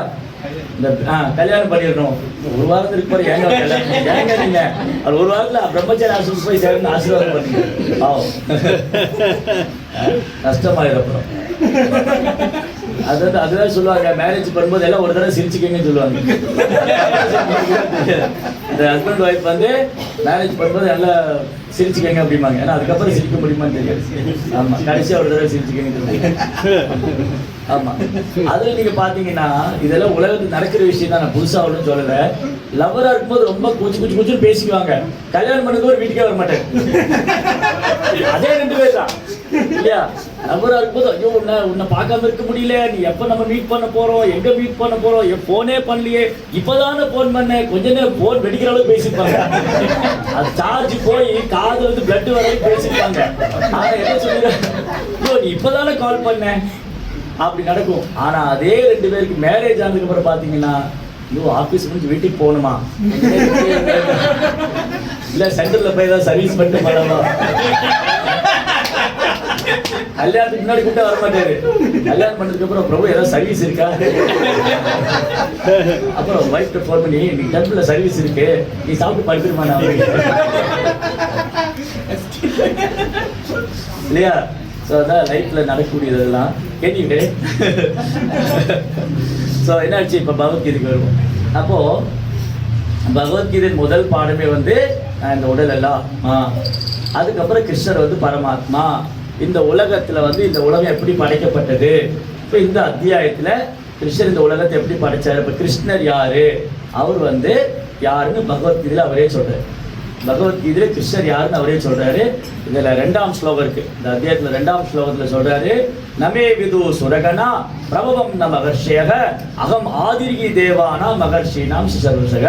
அர்ஜுனா, எனது பெருமைகளை எனது மகிமைகளை மாபெரும் தேவர்களோ மகா ரிஷிகளோ அறிய மாட்டார்கள். ஏன்னா அவங்களுக்கு முன்னாடி இருந்தே நான் இருக்கேன். கிருஷ்ணர் வந்து தேவாதி தேவன், ஆதி தேவன். கிருஷ்ணர் வந்து ஆதி தேவன். அப்போ நிறைய தேவர்கள்லாம் இருக்காங்க. இப்போ நம்ம மனுஷங்க சொல்கிறோம் இல்லையா, இந்த மனுஷங்கள் மாதிரி நிறைய தேவர்கள்லாம் இருக்காங்க. ஒரு கிரகம் இருக்குது. இப்போ நம்ம வந்து பூகோளத்தில் இருக்கோம், நம்ம பூலோகத்தில் இருக்கோம், இங்கே வந்து மனுஷங்க இருக்கோம். இது இல்லாமல் பல்வேறு கிரகங்களுக்கு கந்தர்வலோகம், கிண்ணரலோகம், கிம்புருஷலோகம், வித்யாதர்லோகம், தேவலோகம், யக்ஷலோகம், ராட்சசலோகம், இந்த மாதிரி நிறைய கிரகங்கள் இருக்கு. அந்த கிரகத்தில் நிறைய உயிர்வாழிகள் இருக்காங்க. இதை பற்றி தகவல் எல்லாம் சாஸ்திரங்கள் இருக்கு. அதனால இது எதுவும் ஆராய்ச்சி பண்ண வேண்டிய அவசியமே இல்லை. இப்போ பவித்ரன் வந்து குழந்தையா இருந்தார். எல்லாரும் பவித்ரனே சொல்றீங்க, வேற யாரும் உங்களுக்கு கிடைக்கலையா?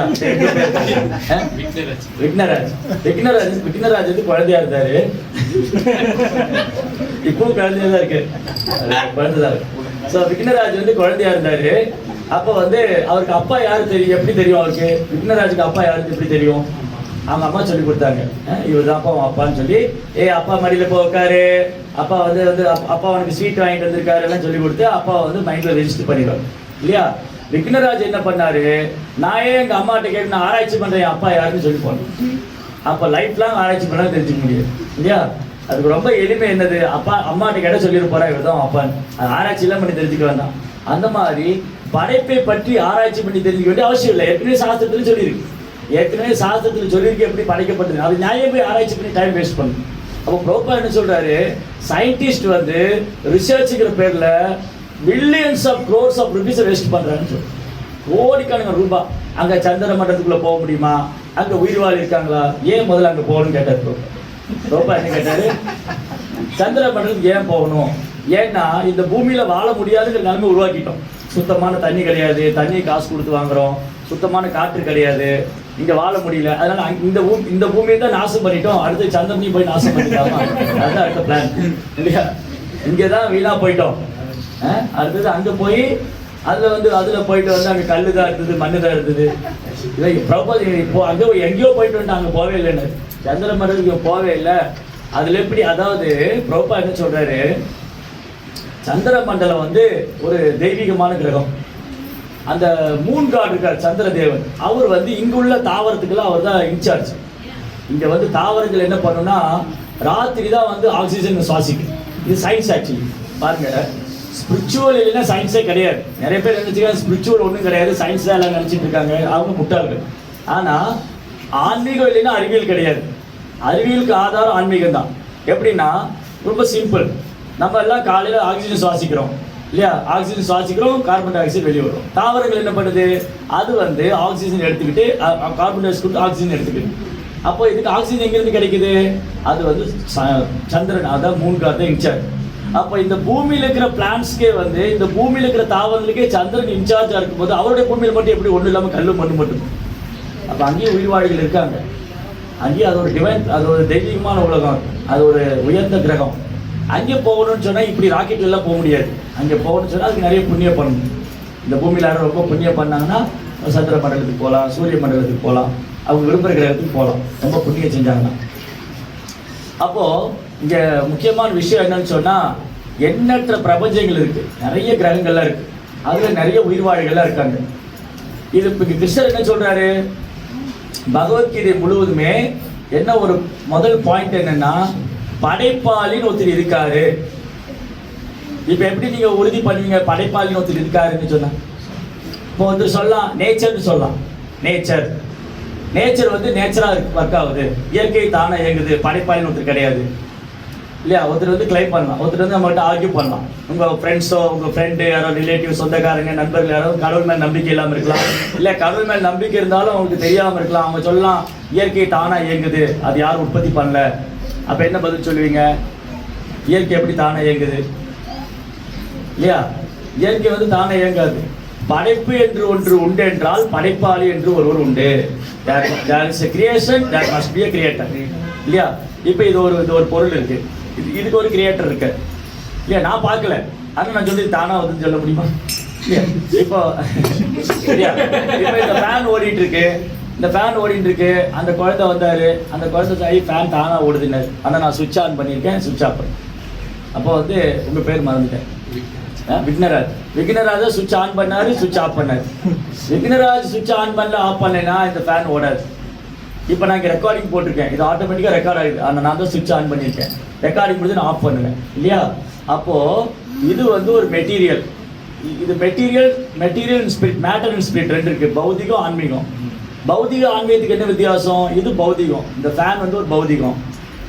அப்போ ஆன்மீகம் என்னது? இந்த ஆன்மா இந்த உடலும் பௌதிகம் தான். இந்த உடல் எங்கிருந்து கிடைச்சது நமக்கு? இந்த உடல்ல 5 விதமான பூதம் இருக்கு. நிலம், நீர், நெருப்பு, காற்று, ஆகாயம். இறந்ததுக்கு அப்புறம் என்ன பண்றாங்க? சில நெருப்புல போடுவாங்க, சிலர் மண்ணில் போடுவாங்க, அப்புறம் ஒரு சட்டியில சாம்பல் ஆக்கி கையில கொடுத்துருவாங்க. இவ்வளவுதான் லைஃப், அவ்வளவுதான். ஜெகதான் எங்க போனாரு? ஒரு சட்டியில சாம்பலா இருக்காரு வச்சுக்கோங்க. ஃபெனிஷ். அவர் போயிட்டார், அவர் போயிட்டார்.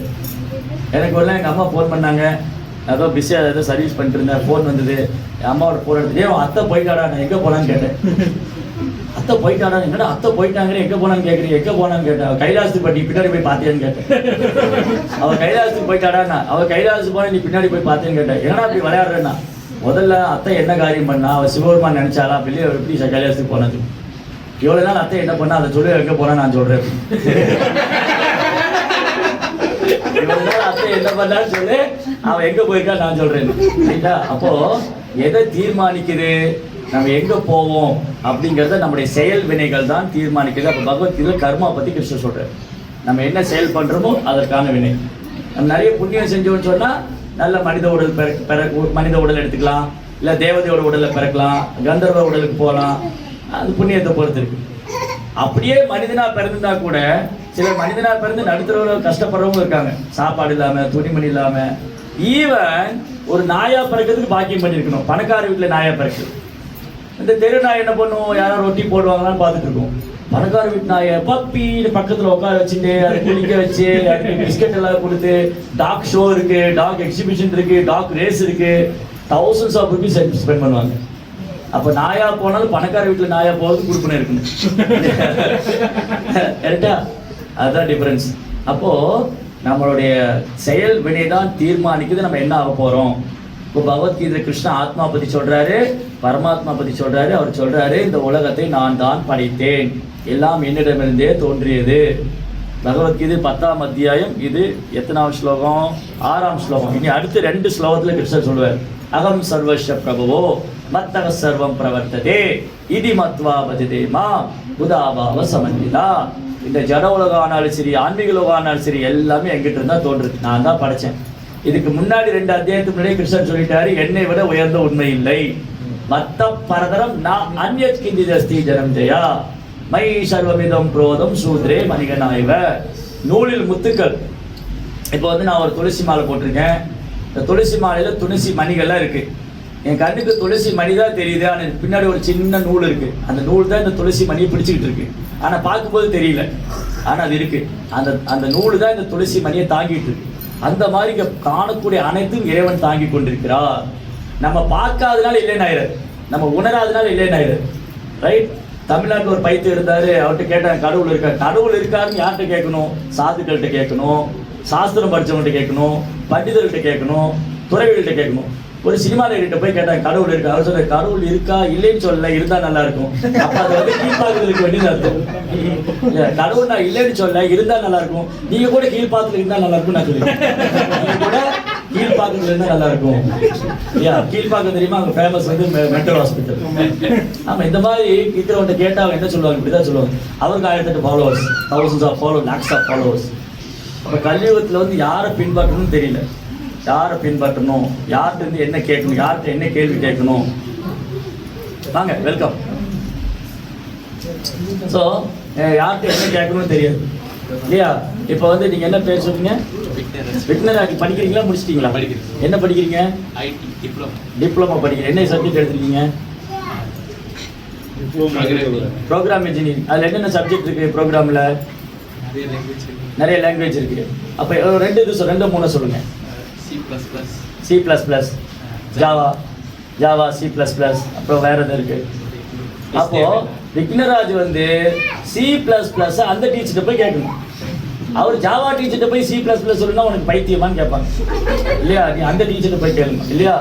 அப்ப எந்த சப்ஜெக்டை யார்கிட்ட கேட்கணும்? அவங்ககிட்ட கேட்கணும். யார்கிட்ட கேட்கக்கூடாது? அவங்ககிட்ட கேட்கக்கூடாது. சினிமா நடிகை என்ன கேட்கணும்? நீ என்ன படம் நடிச்ச, என்ன மாதிரி பைத்தியமா நடிச்சிருக்கேன்னு கேட்கணும். அதுதான் அவங்ககிட்ட கேட்கணும். அவங்ககிட்ட போய் நீ கடவுளை பத்தி சொல்லுங்கன்னு அவருக்கு என்ன அதை வளரும். அப்ப கடவுளை பத்தி யார்கிட்ட கேட்கணும்? சாதுக்கிட்ட கேட்கணும், சாஸ்திரம் படிச்சுட்டு கேட்கணும், குருமார்கள்ட்ட கேட்கணும். அப்ப அவங்க விளக்கமா சொல்லுவாங்க, இதுதான் கடவுள் பகவத்கீதை சொல்லியிருக்கு, இப்படிதான் நம்ம புரிஞ்சுக்கணும், பைத்தியம் சொல்றதெல்லாம் கேட்கக்கூடாது. அப்படின்னு சொல்லி கொடுக்கணும், வேற வழி இல்லை. ஸோ இங்கே கிருஷ்ணா வந்து பகவத்கீதையில சொல்றாரு, பிதாகமஸ்ய ஜெகதோ, இந்த அகிலத்தோடைய தந்தை நான் தான். கிருஷ்ணர் தான் எல்லாருக்கும் தந்தை. தமிழில் பாடினாங்க இல்லையா, பழைய சினிமா பாட்டில் பாடியிருக்காங்க. பழைய சினிமா பாட்டில் நிறைய பகவத்கீதை ஸ்லோகம்லாம் பாடியிருக்காங்க. இப்போ கிருஷ்ணர் என்ன சொன்னார், நான் தான் எல்லாருக்கும் தந்தையினார். அது ஒரு பாட்டில் என்ன எழுதியிருக்காங்க, பிள்ளைக்கு தந்தை ஒருவன், நம் எல்லோருக்கும் தந்தை இறைவன். அது எங்கேருந்து வந்தது, பகவத்கீதை தான் வந்து. அப்புறம் கிருஷ்ணர் சொன்னார், மாதங்களில் நான் மார்கழின்னு சொன்னார். கிருஷ்ணர் என்ன சொல்லியிருக்கார் பகவத்கீதையில, மாதங்களில் நான் மார்கழி. சினிமா பாட்டில் என்ன பண்ண, ஹீரோயினை பார்த்து பாடுறா, மாதங்களில் அவர் மார்கழி. பார்த்தீங்களா, பகவத்கீதை திருடிட்டாங்க. ஆமா. அப்புறம் பாகவதத்தில் ஒரு ஸ்லோகம் இருக்கு. அந்த பாகவத ஸ்லோகத்தில் வந்து பரிச்சித் மகாராஜ் ஒன்று சொல்லுவார். பரிச்சித் மகாராஜ் என்ன சொல்லுவார்னா, அவருடைய ராஜ்யத்தில் பரிச்சித் மகாராஜ் 5000 வருஷம் இந்த உலகத்துக்கே சக்கரவர்த்தியாக இருந்தார். 5000 வருஷத்துக்கு முன்னாடி பரிச்சித் மகாராஜ் என்ன சொல்றாரு, ஒரு தவறு செய்தால் அதை தெரிந்து செய்தால் அவன் தேவன் என்றாலும் விட மாட்டேன்னு சொன்னது பரிச்சித் மகாராஜ். அதை அப்படியே சினிமா பாட்டில் போட்டேன். இன்னும் நான் ஸ்லோகம் நானே காமிக்கிறேன். நம்பிக்கை இல்லைன்னா நம்ம ஸ்லோகம் நம்மளோட சொல்றேன். பாகவத்தில் இருக்கு, சீரியஸாக நான் விளையாட்டு சொல்றேன், பாகவத்தில் இருக்கு. அது சினிமா பாட்டா போட்டாங்க. அன்னைக்கு பாகவதம் படிச்சதுனால அந்த சினிமா பாட்டை எழுதினாங்க. இன்னைக்கு இதுவும் படிக்கிறது இல்லையா, டப்பா குத்து பாட்டு தான் போட்டு, சாவு வீட்டில் பாடுற பாட்டு தான் போட்டு. அன்னைக்கு எங்கள் கோயில் இருக்கு, கோயிலுக்கு பக்கத்தில் ஒரு வீடு கிரகப்பிரவேசம் பண்ணுறாங்க.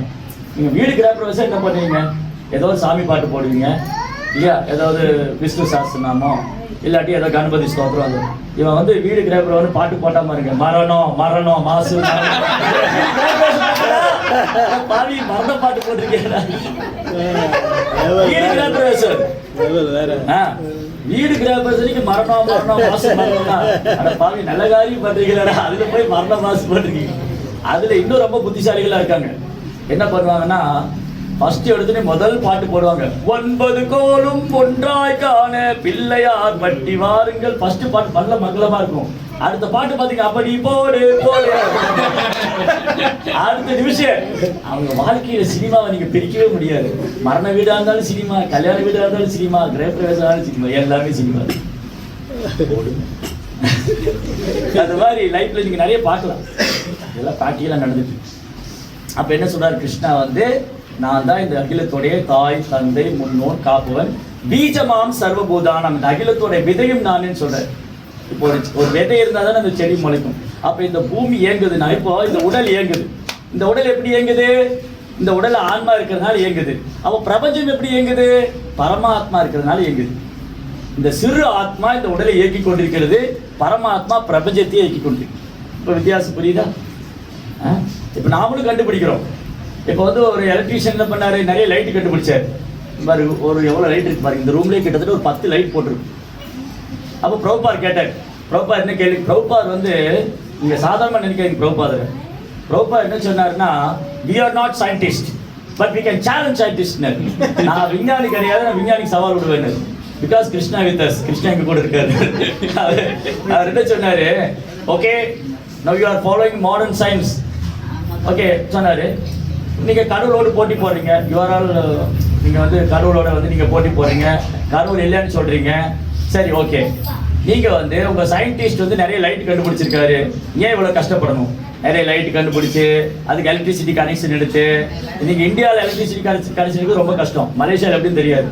நீங்க இந்தியாவில் வந்து எலக்ட்ரிசிட்டி கனெக்ஷன் எடுக்கணும்னா முதல்ல லஞ்சம் கொடுக்கணும், ஏஐக்கு கொடுக்கணும், ஜேஇக்கு கொடுக்கணும், லைன்மேன் கொடுக்கணும். இதெல்லாம் கொடுத்தது நீங்கள் என்ன போய் கரண்ட் பில்லுக்கு போய் அங்கே பணம் கட்டினாலும் இவங்களுக்குலாம் பணம் கொடுத்தா தான் லைன் வரும் உங்கள் வீட்டுக்கு.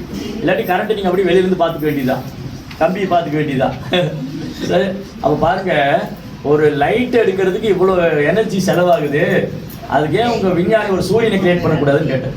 கடவுள் ஒரே லைட் கொடுத்துருக்காரு, உலகெல்லாம் வெளிச்சம் கிடைக்குது. கிருஷ்ணர் ஒரே லைட் கொடுத்துருக்காரு, அது எல்லா பக்கம் வெளிச்சம் கிடைக்குது. ஓகே, நீ கடவுள் இல்லைன்னு இல்லைன்னு சொல்றியா, நீ ஒரு சூரியனை கிரியேட் பண்ணுங்க, அது என்னால் முடியாது. அப்போ எப்படி நீ சொல்ற இல்லையா? அதுதான் அவருடைய படைப்புக்கும் நம்ம படைப்புக்குள்ள வித்தியாசம். கடவுளுடைய படைப்புக்கும் நம்ம படைப்புக்கு எவ்வளோ வித்தியாசம் இருப்பாரு. அப்படியே இந்த உலகத்தில் யாரும் அதிசயம் பண்றாங்க அப்படின்னு வச்சுக்கோங்க. இந்த உலகத்தில் சரி இன்னைக்கு ஏஐ வந்துருச்சு, ஏஐ வச்சு நாங்கள் அதை பண்றோம், ஏஐ வச்சு நாங்கள் இதை பண்றோம், அதுக்கு அறிவு யாரு கொடுத்தா? அவனுக்கு அந்த ஏஐ பண்றதுக்கு அறிவு எங்கிருந்து வந்துச்சு? யார் கொடுத்தா? ஏஐன்னு ஒன்று ஆர்டிஃபிஷியல் இன்டெலிஜென்ஸ் தான். அந்த ஆர்டிஃபிஷியல் இன்டெலிஜென்ஸ் பர்சனுக்கு இன்டெலிஜென்ஸ் கொடுத்தது யாரு? Who is the intelligent person? அதான் கிருஷ்ணர் சொல்றாரு பகவத்கீதையில. இதே அத்தியாயத்தில் பின்னாடி சொல்றாரு, யத்யத் விபூதி மத்சத்வம் ஸ்ரீமத் ஊர்ஜித மேவவா. தத்தத் ஏவானு கச்சந்தி மம தேஜ அம்ச சமம். இந்த உலகத்துல நீங்க என்ன அதிசயம் பார்த்தாலும் சரி, என்ன அற்புதம் பார்த்தாலும் சரி, அது கிருஷ்ணருடைய சக்தியினுடைய ஒரு சிறிய வெளிப்பாடு தான். ஒருத்தர் ஸ்போர்ட்ஸ்ல வந்து பயங்கர மிராக்கிள், தோனி வந்து 6 6 அடிக்கிறார் 6 பாலுக்கும். அந்த சக்தி யாரு கொடுத்தா அவருக்கு? ஒரு விஞ்ஞானி பெருசா கிரியேட் பண்றாரு, அந்த நாலேஜ் யாரு கொடுத்தா அவருக்கு? அப்ப இந்த உலகத்துல என்ன அதிசயம் அற்புதம் பார்த்தாலும் இந்த உடல்ல இருக்கிற ஆத்மா தான் பண்ணுது. ஆத்மா இல்லைன்னா யாரு ஒண்ணுக்கு பண்ண முடியும் இல்லையா? அப்ப ஆத்மா யாருடையது? கிருஷ்ணருடைய ஒரு சிறிய அம்சம். மமேவாம்சோ ஜீவலோகே ஜீவபூத சனாதனா, உயிர் வாழ்வில் என்னுடைய சிறிய அம்சம் கிருஷ்ணர் சொல்றேன். அப்போ இந்த அத்தியாயத்துல கிருஷ்ணர் வந்து அவரை பற்றிய மிக அற்புதமான விஷயங்களை சொல்றார். நான் ஸ்தாவரங்களில் ஹிமாலயம், மலைகளில் மேரு, நீர்த்தேக்கங்களில் கங்கை, சமுத்திரங்களில் நீர்த்தேக்கத்தில் சமுத்திரம், ஓடும் நதிகளில் கங்கை, பக்தர்களில் பாண்டவன், பாண்டவர்களில் அர்ஜுனன், தனஞ்சயன், இப்படியெல்லாம் சொல்றாரு கிருஷ்ணா. அதெல்லாம் சொல்லிட்டு கிருஷ்ணர் சொன்னாரு, எல்லாம் சொல்ல என்ன இருக்கு அர்ஜுனா? நம்ம கூட சொல்லுவோமே, ஆனா என்னை பத்தில என்ன சொல்றதுக்கு என்னங்க இருக்கு? அதெல்லாம் ஏங்க போய் என் வாயில சொல்லிட்டு இல்லையா? நம்ம சொல்லுவோம். அது அது என்னன்னு பார்த்தீங்கன்னு வச்சுங்க, என்னை பத்தி யாருமே சொல்ல மாட்டாங்களான்னு நினைச்சிட்டு இருப்போம். யாரோ சொன்னா ரொம்ப சந்தோஷமா இருக்கும். யாருமே சொல்லி நம்மளே சொல்லிட்டு இருப்போம். நாங்கள்லாம் அந்த காலத்துல பெனாங்கில் இருக்கையில, நாங்கள்லாம் அந்த காலத்துல கேஎல்ல இருக்கையில, நாங்கள்லாம் அந்த காலத்துல அந்த காலேஜ் அந்த யூனிவர்சிட்டியில படிக்கையில. யாருக்கு கேட்டா அதெல்லாம்? யாரு கேட்டாங்க? நாங்கள்லாம் வந்து அந்த காலத்துல ஸ்கூட்டர்ல போகையில இல்லையா? இதெல்லாம் யாரு கேட்டா? அப்போ நம்ம சில நேரம் நம்மளை பெருமை பேசிக்குவோம். இங்க கிருஷ்ணர் அப்படி பேசல. கிருஷ்ணர் சொல்லலைன்னா அவரை பத்தி நமக்கு தெரியாது இல்லையா? அப்போ கிருஷ்ணர் என்ன சொல்றாரு? இதெல்லாம் சொல்லிட்டு இதெல்லாம் சொல்ல என்ன இருக்கு அர்ஜுனா? அதவா பகுனைத்தேன கிம்பார்ப்பேன தவா அர்ஜுனா கிருஷ்ணப்யாகமிதம் கிருஷ்ணம் ஏகாம்ஸ்தேன ஸ்திதோ ஜெகத். அர்ஜுனா, என்னுடைய மகிமையில சொல்லி முடிக்க முடியாது. சும்மா ஒரு சாம்பிள் தான் கொடுத்துருக்கேன். அந்த சாம்பிளே தலை சுத்துது பகவத்கீதை படிச்சீங்கன்னா. எப்படா அது கடவுள் இப்படியா? புரிஞ்சிக்கவே முடியாது. இந்த சிறு மூளையை வைத்துக்கொண்டு கிருஷ்ணரை புரிந்து கொள்ள முடியாது. என்னுடைய விஞ்ஞான அறிவை வச்சுக்கிட்டோ, என்னுடைய பௌதிகமான அறிவை வச்சுக்கிட்டோ, என்னுடைய பௌதிகமான புலன்களை வச்சுக்கிட்டோ, என்னுடைய சிறிய மூளையை வச்சுக்கிட்டோ, இல்லை என்னுடைய பௌதிகமான கல்வி வச்சுக்கிட்டோ, இல்லை நான் சமஸ்கிருதமே படிச்சிருந்தாலும் நான் வேதமே படிச்சிருந்தாலும் கிருஷ்ணரை புரிஞ்சிக்க முடியாது. அப்ப யாரால கிருஷ்ணரை புரிஞ்சிக்க முடியும்? கிருஷ்ணர் சொல்றாரு, இந்த பகவத்கீதை ரகசியம் சொல்றாரு. Open book Bhagavad Gita, open book. ஆனா கிருஷ்ணர் சொல்றது ரொம்ப ரகசியம்ன்ற. அப்ப எப்படி இதை புரிஞ்சுக்க முடியும்? ஓப்பனா இருக்கு, யார் வேணா படிக்கலாம், ஆனா புரியாது எல்லாருக்கும். எப்படி புரிஞ்சுக்க முடியும்? அர்ஜுனன் சொல்றாரு கிருஷ்ணர், சயவாயம் மயா தேக்தா யோக புரோக்த புராதனா. அர்ஜுனா, இப்ப நான் உனக்கு சொல்றேன் இல்லையா, இது ரொம்ப பழமையானது. கையில் இருக்கிற புக்கு வேணா புதுசா இருக்கலாம், உள்ள இருக்கிற விஷயம் வந்து ரொம்ப பழமையானது. பலாயிரம் கோடி வருஷம், ஒரு நாள் 2 நாள் இல்ல, பலாயிரம் கோடி வருஷத்துக்கு முன்னாடி இந்த பகவத்கீதை கிருஷ்ணர் சூரிய தேவனுக்கு சொல்லியிருக்காரு. அது இன்ஃபர்மேஷன் இருக்கு, அது தகவல் இருக்கு. பகவத்கீதை 4ஆம் அத்தியாயம் 1 ஸ்லோகத்துல சூரிய தேவனுக்கு ஒரு பேர் இருக்கு. அவர் பேர் வந்து விவஸ்வான். இமம் விவஸ்வதே யோகம் புரோக்தவான் அகம் அவ்யயம் விவஸ்வான் மனுவிப்ராக பிரவீத். அர்ஜுனா, இந்த பகவத்கீதைய பலாயிரம் கோடி வருஷத்துக்கு முன்னாடி நான் சூரிய தேவனான விவஸ்வானுக்கு சொன்னேன். அவருடைய பையன் வந்து வைவஸ்வத மனுவுக்கு சொன்னாரு. அப்படியே இந்த பரம்பரை இருந்தது, அது காலப்போக்கில் மறைச்சு போயிடுது. இப்போ நான் திரும்பி சொல்றேன். அப்ப என்னால சொல்லக்கூடிய இந்த விஷயம் சயவாய மயா தேக்த யோகோ புரோக்த புராதனா. புராணம்னு ரொம்ப பழமையானது. அதை யாரு புரிஞ்சுக்க முடியும்? சயவாய மயா தேக்தியா யோக புரோக்த புராதனா பக்தோசி சகாசேதி. நீ என் பக்தனும் நண்பனுமா இருக்கிறதுனால இந்த ரகசியம் உனக்கு புரியும். நம்ம பகவத்கீதை புரியணும்னு என்ன பண்ணணும்? ஈஸ்வருடைய பக்தர் ஆகும் இல்லையா? இப்போ ஒருத்தர் வந்து என்ன கம்ப்யூட்டர் சாஃப்ட்வேர் இன்ஜினியர் இல்லையா? அந்த சப்ஜெக்ட் படித்து ஒரு ப்ரொஃபஸர்கிட்ட போகணும். அந்த ப்ரொஃபஸர்கிட்ட போய் படித்தாதான் அவர் அந்த இன்ஜினியர் ஆக முடியும். நான் ஆட்டோமொபைல் இன்ஜினியர் ஒரு காலேஜில் போய் ப்ரொஃபஸர்கிட்ட படித்தேன். பவித்ரா என்ன படிச்சிருக்கீங்க? லாஜிஸ்டிக். அப்போ அவர் ஒரு டீச்சர்கிட்ட போயிருக்காரு, ஒரு லெக்சர்கிட்ட போயிருக்காரு. அப்போது அதை படித்ததுக்கப்புறம் ஒரு டைமில் அவர் ஒரு லெக்சரர் வருவார், அவர் ஒரு ப்ரொஃபஸர் ஆவார். எப்போ அந்த சப்ஜெக்ட் தெரிஞ்சுக்கிட்டார். அதே மாதிரி தான் அந்த சப்ஜெக்ட் தெரிஞ்சதுக்கு அப்புறம் தான் அவரை டாக்டர், என்ஜினியர், அட்வொகேட் சொல்கிறோம். இப்போ இவர் சாஃப்ட்வேர் இன்ஜினியரிங் காலேஜில் போய் படிக்காமல் புக்கை வாங்கி வீட்டில் வச்சு படிக்கிறார். அப்போ வேலை கொடுத்துருவாங்களா? ஓ வாங்க, ரொம்ப இன்டெலிஜென்ட் பர்சனே, வாங்க வாங்க. முதல்ல என்ன கேட்பாங்க? நீ எந்த காலேஜில் படித்தப்பா, சர்டிஃபிகேட் எங்கன்னு கேட்பாங்க. இல்லையா? அப்பதான் அவர் ஒத்துக்குவாங்க இவர் ஒரு என்ஜினியர்னு.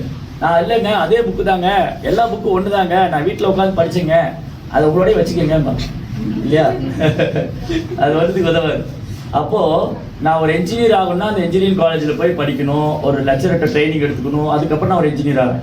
மெடிக்கல் காலேஜில் போய் படிச்சதுக்கப்புறம் மெடிக்கல் டாக்டர். இப்போ உங்க பேர் என்ன? சகஸ்ரஜித் பிரபு. சகஸ்ர தீர்த்த பிரபு. ஓகே, சகஸ்ர தீர்த்த பிரபு சொல்றாரு, வீட்டுக்கு முன்னாடி போர்டு போட்டார் டாக்டர்னு சொல்லி. ஆனா அவர் எந்த காலேஜிலும் போய் படிக்கல, ஆனா ஒரு ஊசி போடுறேன்னு சொல்றாரு. நீங்க வந்து ஓ சகஸ்ர பிரபு தீர்த்த பிரபு நீங்க ரொம்ப எனக்கு பிரியமான, எனக்கு ஒரு ஊசி போட்டு விடுங்கன்னா முதல்ல அவர்கிட்ட போனா உயிரோடு இருப்பான்னு தெரியும். ஏன்னா அவருக்கு அவர் காலேஜ்லயே போய் படிக்கல, ஏதோ அவர் தெரிஞ்ச மாதிரி சும்மா 4 விஷயத்தை படிச்சு வச்சுக்கிட்டு புக்கு வாங்கி படிச்சுட்டு ஐ ஆம் த டாக்டர்னு போட்டுக்கிட்டாரு. அப்போ முதல்ல அவர் கூட ஜெயிலில் தான் போடுவாங்க இல்லையா, வெளியில சுத்த விட மாட்டாங்க. அப்போ நான் டாக்டர் ஆகணும்னா ஒரு மெடிக்கல் காலேஜ் போய் படிக்கணும், அப்பதான் டாக்டர் ஆவேன். அது டாக்டர் படிச்சாதான் டாக்டர் ஆவேன். அது மாதிரி லாயர் அட்வொகேட் பண்ணினா அட்வொகேட் லாயர் காலேஜில் போய் லா காலேஜில் படிச்சதுக்கப்புறம் அட்வொகேட் ஆகிறாங்க. அதே மாதிரி தான் பகவத்கீதை படிச்சாதான் பக்தராக முடியும். பகவத்கீதை படிச்சாதான் பக்தராக முடியும்னா பக்தரானதான் பகவத்கீதை படிக்க முடியும். இப்போ என்ன எப்படி புரிஞ்சுக்கிறது? நான் பக்தரானதான் பகவத்கீதை படிக்க முடியும்னா முதல்ல நம்ம எல்லாம் பக்தராக பயிற்சி பண்ணணும். we are all practicing devotee. Bhagavad Gita படிச்சதுக்கு அப்புறம் எப்படி பக்தர் ஆகும் தெரியுமா? இப்போ மெடிக்கல் காலேஜில் போனாலே அவங்களுக்கு கோட்டு கொடுத்துருவாங்க, டாக்டர் கோட்டு டெலஸ்கோப்லாம். ஆனால் நீ டாக்டர் ஆகலை, ஆனால் கொடுத்துட்டாங்க. அதனால நான் டாக்டர் சொல்ல முடியுமா? டாக்டராக ப்ராக்டிஸ் பண்ணிட்டு இருக்கோம். இந்த பெரிய சீஃப் டாக்டர் என்ன பண்ணுவாரு, 4 பேர் கூட்டி போய் ஆப்ரேஷன் பண்ணி காமிப்பாரு, இப்படிதான் கிழிக்கணும், இப்படிதான் வந்து தைக்கணும் எல்லாம் சொல்லி தருவாங்க இல்லையா? அப்போ தேர் ஆல் ப்ராக்டிஸிங், ப்ராக்டிஸ் பண்றாங்க. அதுக்கப்புறம் நான் டாக்டர் ஆகணும். இப்போ பகவத்கீதை புரிஞ்சுக்கணும்னா முதல்ல நம்ம பயிற்சி பண்ற பக்தர்களா இருக்கணும். முதல்ல சத்சங்கத்துக்கு வரணும், அப்புறம் பகவத்கீதை பற்றி கேட்கணும், பகவத்கீதை படிக்கணும், சந்தேகம் வரும் கேட்கணும், அப்புறம் வந்து ஹரே கிருஷ்ணா மந்திரம் சொல்லணும். ஹரே கிருஷ்ணா கிருஷ்ணா கிருஷ்ணா ஹரே ஹரே, ஹரே ராமா ராம ராம ஹரே ஹரே. இந்த நாமம் சொல்லும் போது கிருஷ்ணர் தன்னை தானே வெளிப்படுத்துவார்னு சாஸ்திரம் சொல்லி. சாஸ்திரம் என்ன சொல்லுதுன்னா, யார் வந்து ஹரே கிருஷ்ணா மந்திரம் சொல்றாங்களோ அவங்களுக்கு வந்து அவங்க நாக்கு வந்து சுத்தமாகும். இப்போ நாக்கு எப்படி சுத்தமாகிறது? இந்த நாக்கு இருக்கு இல்லையா, அப்ப என்ன சொல்லியிருக்குன்னா புராணங்கள்ல பகவானுடைய லீலைகள், கிருஷ்ணருடைய லீலைகள், கடவுள் யாரு, அவர் எப்படி இந்த உலகத்தை படைக்கிறாரு, நம்மெல்லாம் எப்படி வந்தோம், இதெல்லாம் தெரிஞ்சுக்கணும்னு சொன்னா முதல்ல வந்து இந்த புலன்கள் இருக்குல்ல, இந்த புலன்கள்லாம் சுத்தமாகும். கண்ணு, காது, மூக்கு, நாக்கு இதெல்லாம் வந்து அசுத்தமாயிடுச்சு. அசுத்தமாயிடுச்சுன்னு என்ன ஆயிடுச்சு அப்படின்னு சொன்னா நமக்கு காமம், கோபம், பேராசை, பௌதிகமான விஷயங்கள், அட்டாச்மெண்ட் இதெல்லாம் வந்துடுச்சு. அப்ப இதை கிளீன் பண்ணணும். அப்ப இந்த உடம்புல ரொம்ப முக்கியமானது நாக்கு. நாக்கு என்ன பண்ணும்? ஏதாவது சாப்பிட்டுக்கிட்டே இருக்கு, ஏதாவது பேசிக்கிட்டே இருக்கு இல்லையா? இப்ப பாருங்க எவ்வளவு நேரம் பேசிக்கிட்டு, அப்புறம் முடிஞ்சதுக்கு அப்புறம் சாப்பிடுவேன். பேச வேண்டியது சாப்பிட வேண்டியது நாக்குடைய வேலை. அப்போ இந்த நாக்கு, வயிறு, ஜெனிட்டல் எல்லாம் ஒரே லைன்ல இருக்கு. நாக்கு கட்டுப்படுத்தாம இந்த புலன்களை சுத்தப்படுத்த முடியாது. அப்ப என்ன பண்ணணும்? நாக்கு வந்து 2 வேலை செய்யும். ஒன்று பிரசாதம் சாப்பிடணும், இன்னொன்று நாம ஜபிக்கணும். இந்த 2 பண்ண நாக்கு சுத்தமாகும். அப்போ சாஸ்திரம் என்ன சொல்லியிருக்கு, நம்ம ஆச்சாரியர் சொல்ற ரூப கோஸ்வாமி அவர் சொல்லி கொடுத்துருக்காரு, அத ஸ்ரீ கிருஷ்ண நாபாதி நாபவே கிராயம் இந்திரியை. கிருஷ்ணருடைய லீலைகள், பகவானுடைய நாமம், ரூபம், அவரது ரூபம், அவரது லீலைகள், அவரது பெயர், அவரது பிறப்பு, அவர் செயல்கள், இதெல்லாம் இந்த புலன்களால உணர முடியாது. இப்போ யாராவது வந்து சவால் விடுவாங்க, நிறைய நாத்திகர்கள்லாம் வந்து கடவுளை காமிக்க முடியுமா? பிரபுபாட் வந்து கேட்டாங்க, கடவுளை காமிக்க முடியுமான்னு. அவர் சொன்ன, நான் காமிப்பே உன்னால பார்க்க முடியாதுன்னு. பிரபுபாட் சொன்னாரு. பிரபுபாட் வந்து கேட்டாங்க, சாமிஜி கடவுள் இருக்காரா? ஆமா இருக்காரு. நீங்க காமிக்க முடியுமா? Yes I can show God but you can't see அப்படின்னு. என்னால கடவுளை காமிக்க முடியும், உன்னால பார்க்க முடியாது. ஏன்னா பார்க்கறதுக்கான பார்வை அவர்கிட்ட இல்லை. இப்போ பகவத்கீதை எடுத்துக்கோங்க, இந்த 10ஆம் அத்தியாயத்துல கிருஷ்ணர் இதெல்லாம் சொன்னார். நான் நீர்த்தேக்கங்களில் சமுத்திரம், ஓடும் நதிகளில் கங்கை, மலைகளில் வந்து மேரு, ஸ்தாவரங்களில் ஹிமாலயம், சர்ப்பங்களில் வாசுகி, நாகங்களில் அனந்தன். அப்ப அர்ஜுனன் சொன்ன அதெல்லாம் பார்க்கணும்னு சொன்னார். நீங்க இதெல்லாம் சொன்னீங்களா, அதை பார்க்கணும்னா இந்த கண்ணால் உன்னால பார்க்க முடியாது, நான் ஒரு பார்வை கொடுக்குறேன், அப்பதான் நீ பார்க்க முடியும். நீங்க சில நேரத்தில் சினிமாவில் போனீங்கன்னா 3D அனிமேஷன் ஒரு கிளாஸ், கூலிங் கிளாஸ் போடுவான். அது போட்டால் தான் பக்கத்தில் இருக்கிற மாதிரி தெரியும். இப்போ 6D எல்லாம் வந்து 3D எல்லாம் 6D வந்துருச்சு. அப்படியே ஒரு டைனோசர் மேலே பாயிற மாதிரி இருக்கும் அந்த கண்ணாடி போட்டால். ஐயோ பயந்து போடுவீங்க. அப்போ அந்த கண்ணாடி போட்டால் அது பக்கத்தில் தெரியும், இல்லாட்டி தெரியாது. அப்போ அதற்கான ஒரு கிளாஸ் நீங்கள் போடணும். அந்த மாதிரி கிருஷ்ணரை பார்க்கணுன்னா அதுக்கான ஒரு கண் வேணும். இந்த கண்ணால் பார்க்க முடியும். இந்த கண்ணால் என்ன பார்க்க முடியும்? குற்றங்களையே தான் பார்க்க முடியும். இவரே அப்படி பண்ணாரு, அவரே இப்படி பண்ணாரு, இவரே அப்படி நடக்கிறாரு, அவரே இப்படி நடக்கிறாரு. இதுதான் நம்ம வேலையை. நம்ம குறைகளை பார்க்கவே மாட்டோம். அது ஒரு நாளும் பார்க்க மாட்டோம். அடுத்தவங்க என்ன பண்றாங்க? அப்ப இந்த கண்களால் இறைவனை உணர முடியாது. அப்போ கிருஷ்ணருடைய விஸ்வரூபத்தை பார்க்கறதுக்கே அர்ஜுனனுக்கு ஒரு பார்வை தேவைப்பட்டது. அந்த விஸ்வரூபம் கூட தற்காலிகமானது தான். கிருஷ்ணருக்கு இன்னொரு தெய்வீகமான ரூபம், அவருடைய உண்மையான ரூபம் வந்து சச்சிதானந்த ரூபம். அவர் இந்த புல்லாங்குழல் வச்சிருக்காரு இல்லையா, அந்த புல்லாங்குழல் ரூபம் எங்க ஊர்ல இருக்க கிருஷ்ணருக்கு எழுந்து புல்லாங்குழல் வாங்கி வச்சிட்டாங்க. அது என்ன சொல்லிட்டாங்க வந்து, அந்த புல்லாங்குழல் ஊதுற கிருஷ்ணரை வீட்டுல வச்சு எல்லாம் ஊதிட்டு போயிடுவாரு. அழகா கிருஷ்ணர் விக்கிர வச்சிருப்பாங்க, புல்லாங்குழல் கட்டி வச்சிருவாரு. ஏன்னா யாரும் சொல்லிட்டாங்க, புல்லாங்குழல் வச்ச கிருஷ்ணரை வீட்டுல வச்சுக்காதீங்க, அவர் எல்லாத்தையும் ஊதிட்டு போயிடுவாரு. உனக்கு யார் சொன்னா? நான் கேட்டேன், யார் சொன்னாங்க அப்படி? இல்லை யாரோ சொன்னாங்க. அதெல்லாம் நம்பாதீங்க. அப்படியே ஊதுனாலும் கெட்டதை தான் ஊதுவாரு, நல்லதை ஊத மாட்டாங்க. என்னெல்லாம் புதுசு புதுசாக கலக்கி விட்டாங்க. புல்லாங்குழல் ஊதுற கிருஷ்ணரை வச்சு எல்லாம் ஊதிட்டு போயிடுவாரு.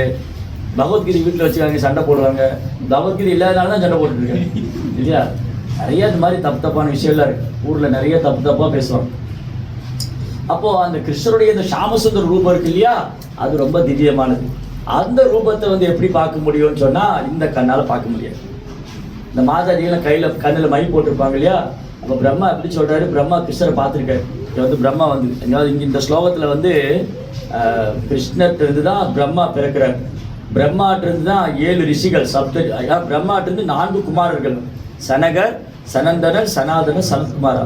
அதுக்கப்புறம் 7 ரிஷிகள், கௌதமர், வசிஷ்டர், விஸ்வாமித்ரர், அப்புறம் வந்து ஜமதாகினி, இந்த மாதிரி 7 பேர், 7 சப்த ரிஷிகள். சப்தன்னா 7, ரிஷினா 7 ரிஷி. அதுக்கப்புறம் மனு, 14 மனு இருக்காங்க. இப்போ மனுஷன் சொல்றோம் இல்லையா, இந்த மனிதர்களோட தந்தை தான் மனுக்கள். 14 மனுக்கள் இருக்காங்க. ஸ்வயம்பு மனு, சக்ஷுஷ மனு, வைவஸ்த மனு, இந்திரசாவணி, ருத்ரசாவணி, மேருசாவணி, தட்சிணசாவணி, இந்த மாதிரி 14 மனு இருக்காங்க. இப்ப நம்முடைய தந்தை யாருன்னா வைவஸ்த மனு. இப்ப நம்ம எல்லாருக்கும் அப்பா யாருன்னு கேட்டா, எல்லாருக்கும் தந்தைக்கும் தந்தை வைவஸ்த மனு. அந்த வைவஸ்த மனுவுடைய தந்தை பிரம்மா. அப்ப பிரம்மா நமக்கு தாத்தா. அந்த தாத்தாவுடைய அப்பா வந்து கிருஷ்ணர். அப்ப கிருஷ்ணர் நமக்கு தாத்தாவுக்கு அப்பா. அதான் இங்க பிராபிதாமகன்னு சொல்லி. பிரம்மா வந்து பிரிதாமகா, கிருஷ்ணர் வந்து பிராபிதாமகா. அப்போ இங்க என்ன விஷயம் கிருஷ்ணர் சொல்ல வர்றாருன்னு சொன்னா, அவர் இன்றி ஒரு அணுவும் அசையாது. கடவுள் இல்லாம இங்க ஒண்ணும் கிடையாது. நான் தானே நீ ஒண்ணும் கிடையாது. ஒரு நாள் குழியில போய் படுத்துக்க வேண்டியதுதான். நான் தான் நான்கிறத தூக்கி போடணும். 4 பொய்யாங்காரத்தை விட்டால் அதாவது கடவுளை உணர முடியாது. நான் என்ற பொய்யாங்காரத்தை விடாத வரைக்கும் நம்ம ஆத்மாவே உணர முடியாது, கடவுளையும் உணர முடியாது. அப்போ சத்சங்கத்துக்கு வந்தாலும் அது போகும். கிருஷ்ணா பத்தி கேட்கணும், பகவத்கீதை படிக்கணும். அப்ப எங்க கிருஷ்ணர் ரொம்ப அழகா சொல்றாரு, அதனால நான் பகவத்கீதை படிச்சால்தான் எனக்கு பக்தி அதிகமாகும். அப்போ பக்திங்கிற மை பூசப்பட்ட கண்ணால தான் கடவுளை பார்க்க முடியும். யார் கண்ணில் பக்தி இருக்கோ அங்கதான் கடவுள் தெரிவார். பக்தி இல்லாதவங்களுக்கு கிருஷ்ணர் தன்னை வெளிப்படுத்தணும்னு அவசியம் இல்லை. அது வந்து 7ஆம் அத்தியாயத்திலையும் சொல்லிட்டாரு. 7ஆம் அத்தியாயத்தில் என்ன சொன்னாரு, நாகம் பிரகாஷ சர்வஸ்ய யோகமாயா சமாவிருதக மூடோயம் நாபிஜானாதி லோகோமாம் அஜம் அவ்யயம். இப்போ இங்க வந்து பகவானுடைய போட்டோலாம் வச்சிருக்காங்க. இங்க ஒரு ஸ்கிரீன் போட்டாங்க. அப்ப பார்க்க முடியுமா? அந்த ஸ்கிரீனை விளக்குனாதான் பார்க்க முடியும். அந்த மாதிரி கிருஷ்ணர் என்ன பண்ணுவாராம், அவர் தன்னை மறைச்சிக்குவார். எல்லாருக்கும் அவர் தன்னை வெளிப்படுத்தணும்னு அவசியம் இல்லை. கிருஷ்ணர் இந்த பூமியில இருந்த பொழுது கொஞ்சம் பேர் தான் அவர் பகவானா பார்த்தாங்க. பாண்டவர்கள், குந்தி தேவி, திரௌபதி, வசுதேவர், தேவகி, அக்ரூரர், இவங்களுக்கெல்லாம் தெரியும் கிருஷ்ணர் கடவுள்னு.